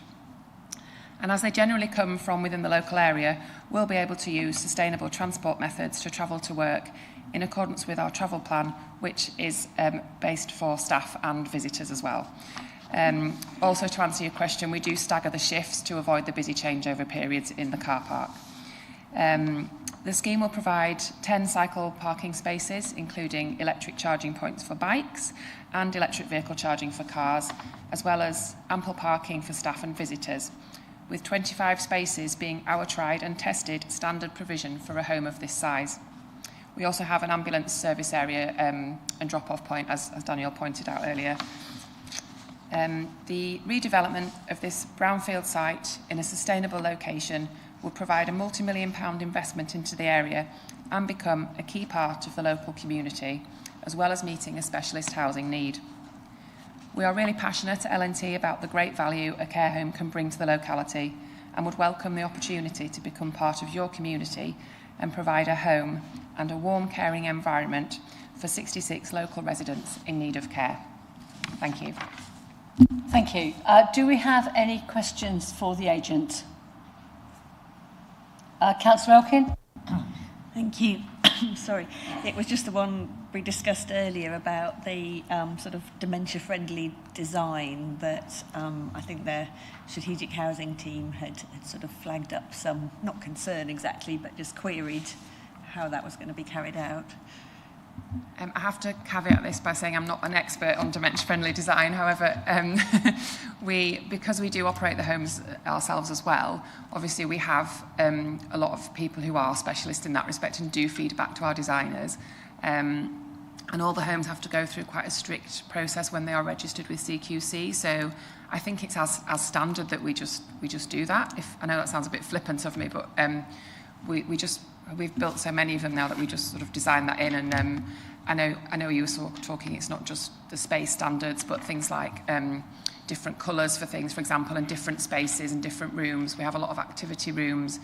I think Daniel mentioned earlier in his presentation, cinema room, hair salon, garden room, and a lot of interactive and activity spaces. So I think I'm pretty confident that it is covered off. I'm sorry, I can't give you more technical description. Thank you. Any further questions? I just like it sounds like you have thought about the shift patterns, and so everyone won't be changing over at the same time. Can I just ask if it's possible to tailor your shift changeovers so that they don't coincide with the school drop-off and pick-up area? Because clearly, if the car park is full, we don't want the knock-on effect of people parking where those school parents have to park to deal with the school. I think we probably do, but yeah, I mean, it's up to the home manager as well. They can easily alter those things if it isn't working on the ground. So I think in our transport statement, for example, I think it probably has a shift pattern in there, but they can be altered because also some of the shifts may be actually different. People might take a job share, or something might be a full-time role or a part-time role in a different home. So they can be altered. So yeah, I'm sure we can do that. Thank you. Any further questions for the agent? Thank you very much. So now I will ask Councillor Terence Carter to speak as ward member. Thank you. Despite this being the third or fourth care home to be in children alone, it is always welcome to have more dementia-friendly places. As it's stated, it is a fitting in the brownfield space. The parking is a degree of concern, especially with only, I believe, 2 blue badge places, which if you have a member of staff who is in a wheelchair, I'm assuming would either need to be parked in that area, which would leave a space away, unless the staff parking is also to the same degree. But on the whole, it does appear to be a strong application, taking up a brownfield space, and there's been, as far as I know, no one actually against the application. Just taking on to the comments that the disability forum raised regarding having the toilets having specific adapted toilets that are separate for people visiting. Other than that, yeah, it's a good application, and it appears to fit in well. It will fit in with the company of the other care homes. Thank you. Do we have any questions for the ward member? No? Okay, so I can now open this item up for debate. Councillor Linder. I think this is a very necessary development and long awaited as well. So I would really want to approve this. However, I think there are 2 concerns, and one is the number of toilets. 1 toilet for all staff, 1 toilet for all visitors in a care home for the frail, elderly, and possibly demented as well. I think that is very inadequate. First of all, the age group of both visitors and certainly people staying there may make them prone to contract rotavirus, for instance, and then 1 toilet in that kind of scenario would be difficult, to say the least. And for visitors visiting 66 beds, not all at once, I hope, but anyway, a lot of visitors would also be a bit more aged than just young, so to speak, so they may need toilets more often as well. So we do need to increase the number of toilets.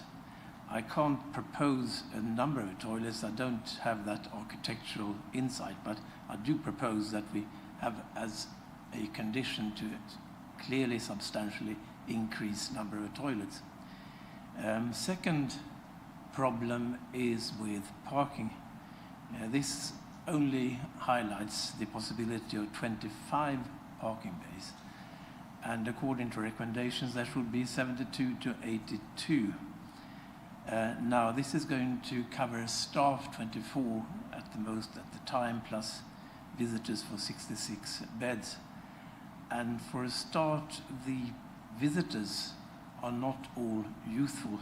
They might also be suffering from various disabilities and so forth, so they would need to be able to drive to visit their nearest and dearest, or old friends for that matter.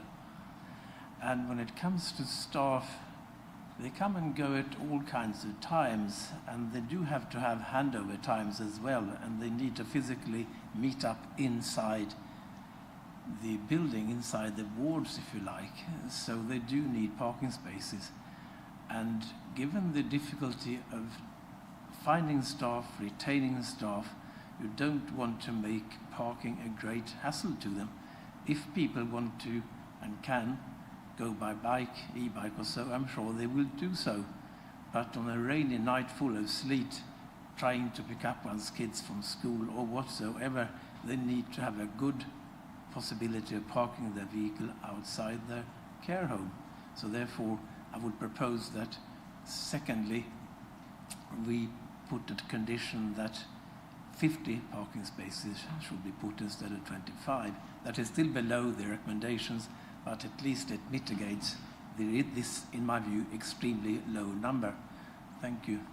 Thank you. I'm not sure we can condition more parking space because that will affect the whole layout. Presumably the same goes for toilets. We have a proposal on the table. Does it really only have 2 toilets available to people other than residents? So every room has an ensuite, and then there are toilets on every occupied level for visitors. So there's one at the entrance, there's one, it's known as the tea room, just off the corridor near there in the lounge dining area, and then there's one, there's sort of another area. So there's visitors' toilets on every level, plus there's also toilets with it. So if you were visiting a family member, so I don't know. If you were visiting a particular resident, you would be able to use their ensuite facility, and there are toilets on every floor available to public. What about the staff toilets? Staff toilets, presumably. Yeah, just one. But they could use the public. They could use the public ones on every floor as well. Yeah. And I presume we can't change the parking arrangements because that would affect the layout of the site. Yeah, you need to make a decision on, again, what we've got before us. If we feel that the parking is inappropriate, then we can come to that when we come to it. Thank you. Councillor Lynn? Yes, regarding the layout and so forth, I think I heard the officer yourself saying that in the future, should there be a need, parking spaces could be expanded. Didn't you say so? That was talking about bicycle. You could do that at this point rather than 5 years down the line when we have a lack of staff.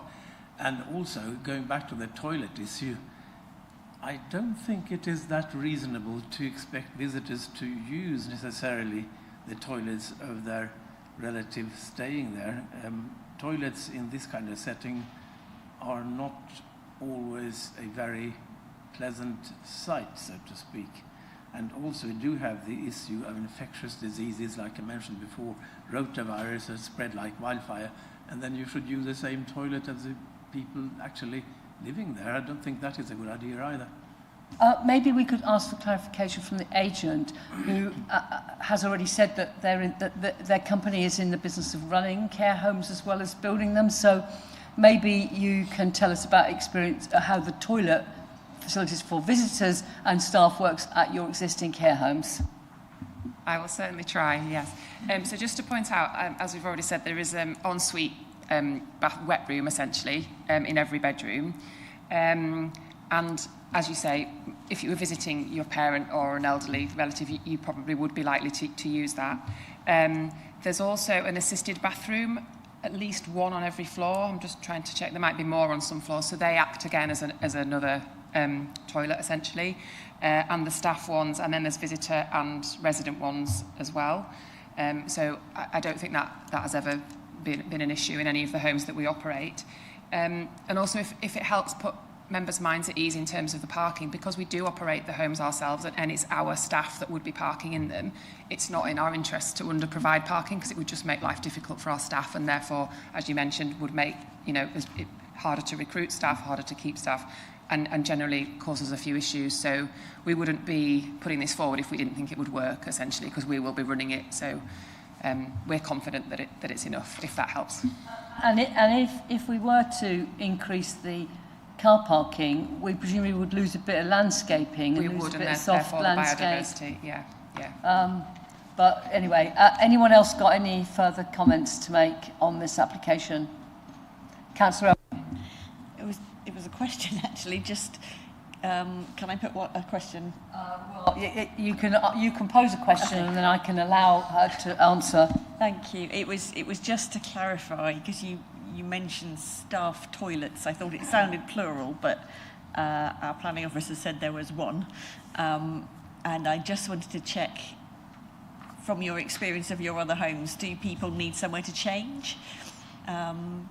Do people tend to arrive in their uniform, or how do you handle changing facilities if you've got one staff? We have a staff room and a staff changing area, and there is a toilet facility within the staff changing area. There's also lockers and things. If people are obviously cycling to work or what have you, they need that changing facility as well. So yeah, I do. Thank you. Anyone else wish to say anything as part of the debate? Councillor Lawrence? I just think we need to be a bit careful on this wishful thinking for extra spaces, parking spaces, because if we're not careful, it will encourage parents picking up their kids to drive in and park. And actually, it would be a reverse situation of the home, people visiting the home blocking the street. It could be parents blocking parking in this area. Thank you. Anyone else wish to contribute? Councillor Harding? I'd be happy to propose that we take a vote and grant this proposal and give planning permission for it. I think it's well thought through and it fits in well with the previous application which we've already granted. I think we should feel reassured as to the questions we've asked about parking and so on. And I'm happy to propose. Do I have a seconder? Councillor Lawrence? Yeah, I'd just like to say, I mean, I think it's a well thought through application, and you know, aside from my views on a group of elderly people living all in the same place, it may not be for me. It's obviously for some people, but I think it's actually quite nice that you are working together with the other applicant, so that there is a sort of community, and maybe people can move from their independent living to the care home, and they've still got the same environment around them. I can see the benefits of that. I am a bit concerned about the parking, and I think maybe it's a little naive to talk about bus stops when Stowmarket doesn't have a good bus service, and the staff will be on shift patterns. You know, even if there was a bus, there's probably 3 buses a day or something, and you know, there's nothing after 7 p.m. and it will be dark and rainy. So I think, you know, I think putting that reliance and saying, oh, there's some bus stops nearby is not particularly helpful. But I do think the travel plan, I think, is vital for the staff to try and encourage them to come by bicycle or they walk from the town. If you are really going to be employing local people, that's a good source of employment. So yeah, I mean, on balance, I think I will support this application. I am concerned about the parking because, you know, as has been mentioned, the residents of the care home are likely to be elderly. Their nearest and dearest are possibly also going to be elderly, and they will also be coming by car. And I'm just a bit worried that they'll block up space on Violet Hill Road. And it will be more inconvenient for other people. So as long as that, you know, your business keeps tabs on that, it seems that the applications come from a fairly well-established provider of this sort of accommodation. So hopefully lots of the design issues have been thought about in terms of, you know, comparison with other places like this. And it is in the heart of the town, so it probably is a good place to put a care home so that people are close to facilities. So I will be supporting this application. We've got a proposal, we've got a seconder. Does anyone else want to say anything before we go to a vote? No? Right, so I shall ask we haven't got any additional conditions. We've just got the ecology ones that came in the late papers. Yes, again, I left the ecology ones because Dan had got the bullet point in there, but it was the cycle parking to include visitor cycle parking was the additional condition I had noted, if we're happy with that. Proposal and second are happy with including visitor cycle parking. Yeah, right, so I think we can ask the governance officer to go to the vote. Yeah, right, so I'm just going to add in that little amendment.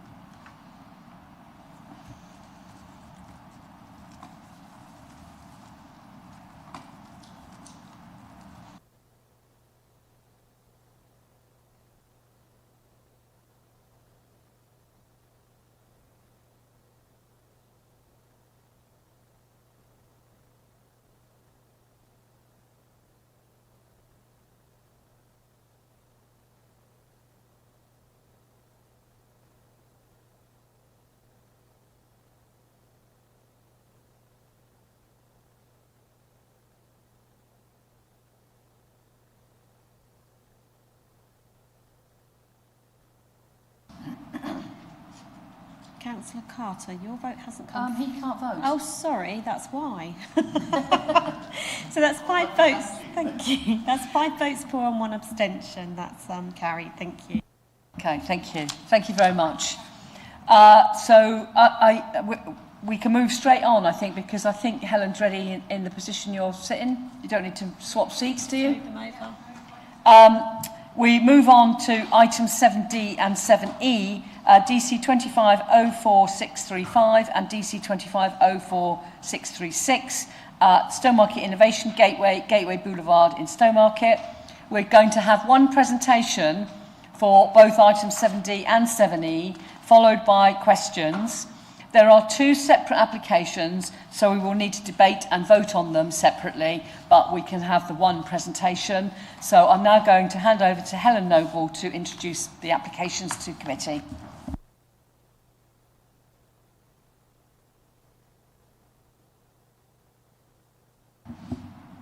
Hi, I'm Helen.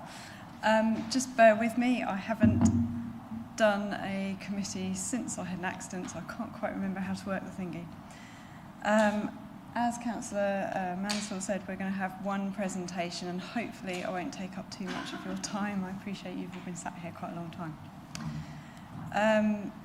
So one application is for a totem, tall, illuminated board that will be permanently sited outside the Skills and Innovation Centre at Gateway 14, and the other one is a temporary marketing board.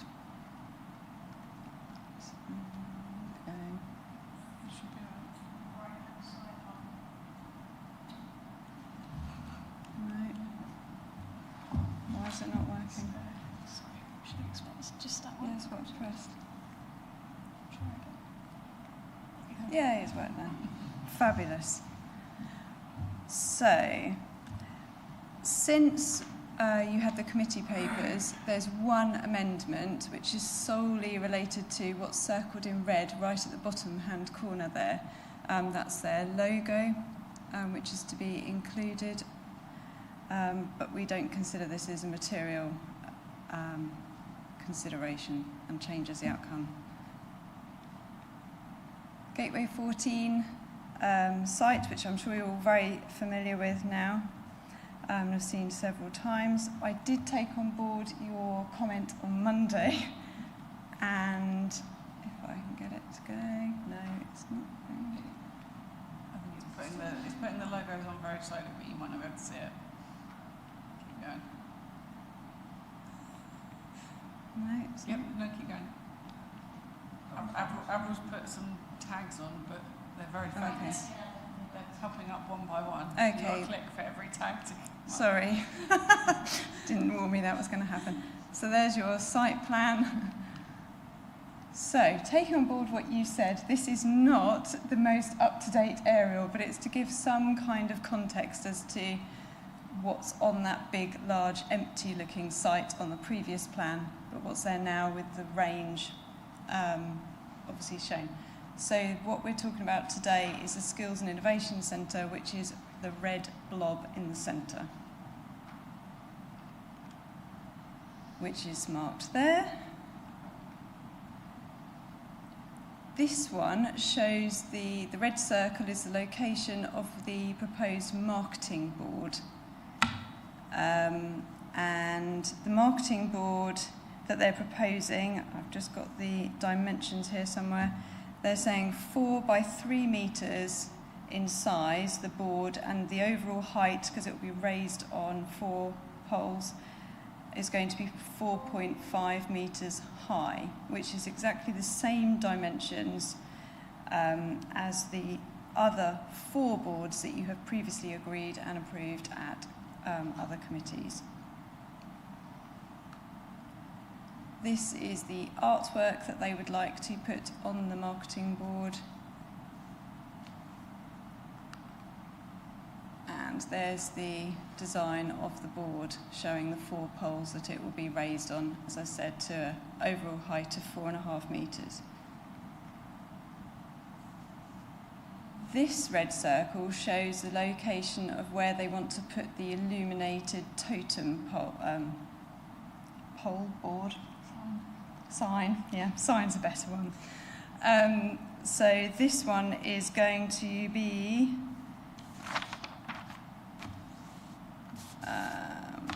3 metres tall, 1.5 metres wide and 20 centimetres in depth. It's the same width and depth as the totem signs on the range distribution centre plot, but it is slightly taller than what the range currently have permission for. And that's the example of, that's what they would like to do for the totem sign. The areas shown in white are going to be illuminated by LEDs, and we did check and put, I don't know if you can see on there, it says the illumination level is going to be 500 candela per metre squared, which is in accordance with the Institution of Illumination guidance. And so Environment Protection have not raised any objections to this proposal and the level of illumination. That's just a section across the site, and at the top there, very small, I don't know if we can make this work.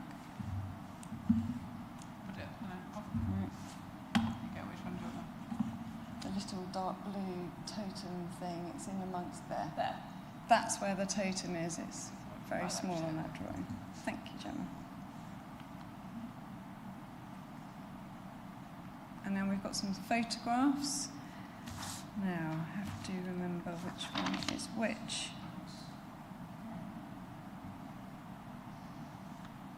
So we've got some, you can't really see it, that's some examples of the previous boards that obviously you've approved at committee.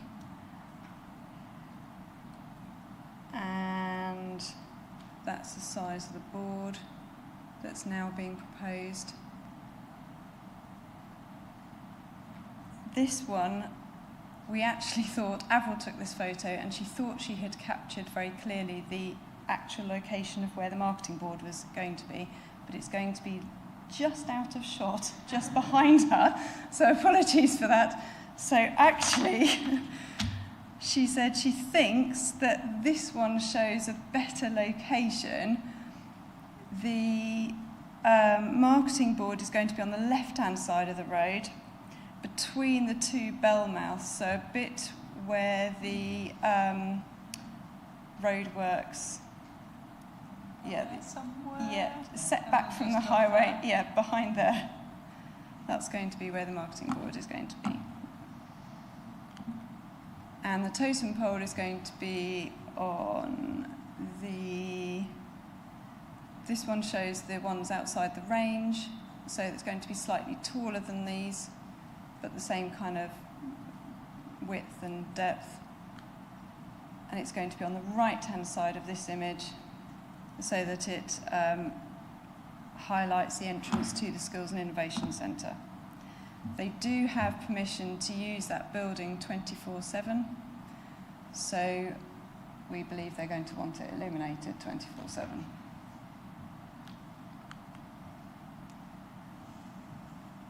That's just an alternative view of the entrance to the Skills and Innovation Centre, and the totem pole sign will be on the right-hand side, set back from the footway. And so we are, in our opinion, we would recommend approval of both, applying our standard 6 advert consent conditions to ensure that they've got the permission of the landowner. It's not going to obstruct any pedestrian or vehicle or cause a highway safety issue. Highways have been consulted and haven't objected to either proposal. We haven't had any representations from members of the public on either, and we would apply a condition requiring that the marketing board is removed after 5 years, because they are proposing that's a temporary sign. Is there anything else you'd like to know? Thank you. So we can now ask, are we going to ask the questions? We have the questions on anything. If anyone's got any questions on either of those two proposed signs. Anyone got any questions? Councillor Lawrence. Well, I'm just intrigued as to why those locations are chosen, because you've actually got to go well into the Gateway estate to even see them. I would have thought if they were truly advertising, they should be at the entrance to the Gateway, say on the Tesco roundabout, what I call the Tesco roundabout. It seems to be rather irrelevant. You put an advertising time in the middle of the estate. Question. Yeah, that's the question. What, yeah, no, Why is this you so saying big? what you think is irrelevant is not a question, that's an opinion. So it's you can ask a question, why have you put them there? Yeah, I have, for the start. We have to determine the application before us, so that's where they've requested they'd like them to go. The illuminated sign is obviously permanent, so that is to earmark the entrance to the Skills and Innovation Centre, so in line with most other of the, most of the other plots will have some kind of illumination at the entrance to their site. Councillor Elkin? Thank you. You mentioned the site could be in use 24/7. I just wondered, in terms of light pollution, if, is anyone realistically going to be there at 4 in the morning? Does it need to be lighting up the night sky? Is other lighting on the site as a whole dimmed at all at night, or is it all blazing away? I can't answer a question about other lighting on the site. I can say the illuminated sign has only got the small letters illuminated, so it's a very small proportion of that sign that's going to be illuminated. Thank you. Any further questions of the officer? Right, so we need to now debate and vote on them separately. So we're going to start with debate on application number DC 25-04625. Can you just clarify whether that is the advertisement sign or the totem? 4625. 4635. I put that wrong in there. Oh, it says, in fact, they both say the same. Oh, yeah. That's Oh, gosh. Right. What's it saying here? 4635 is the first one. It's 4635. Is that the illuminated sign? Yes. Right. So that's I blame my governance officer there for typing the wrong number on my sheet. Right, we're going to debate 04635, which is the illuminated sign at the entrance to the Innovation Centre. Would anybody like to make a start on the debate? Councillor Warboys?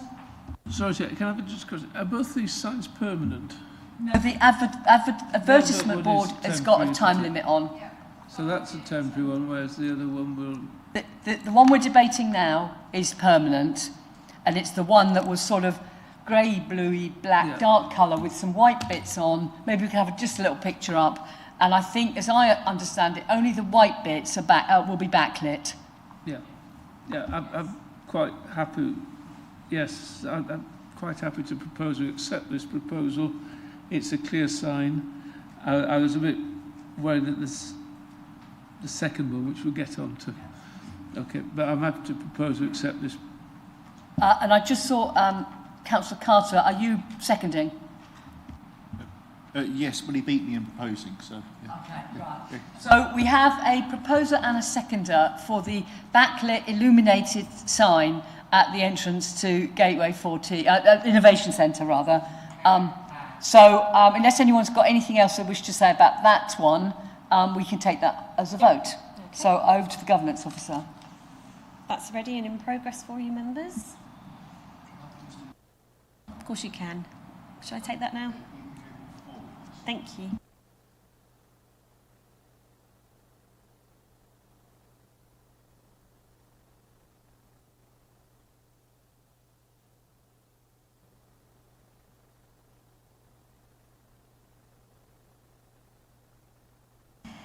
Thank you, members. Chair, that's 7 votes for. That's unanimous.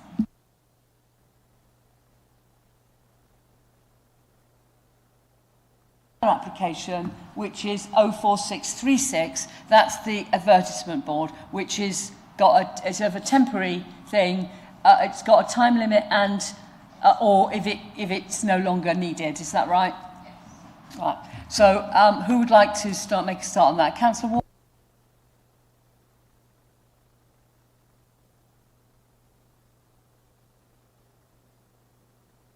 Advertising board and will be removed in due course, then I think it's fine. I think we can accept this proposal. So that's my... So you're proposing, yes. And do we have a seconder for the, is that Councillor Carter again? Thank you.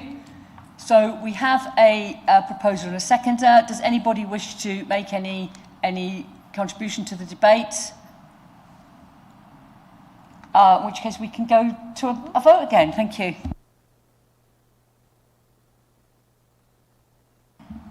Okay, that's again in progress. Councillor Carter, thank you.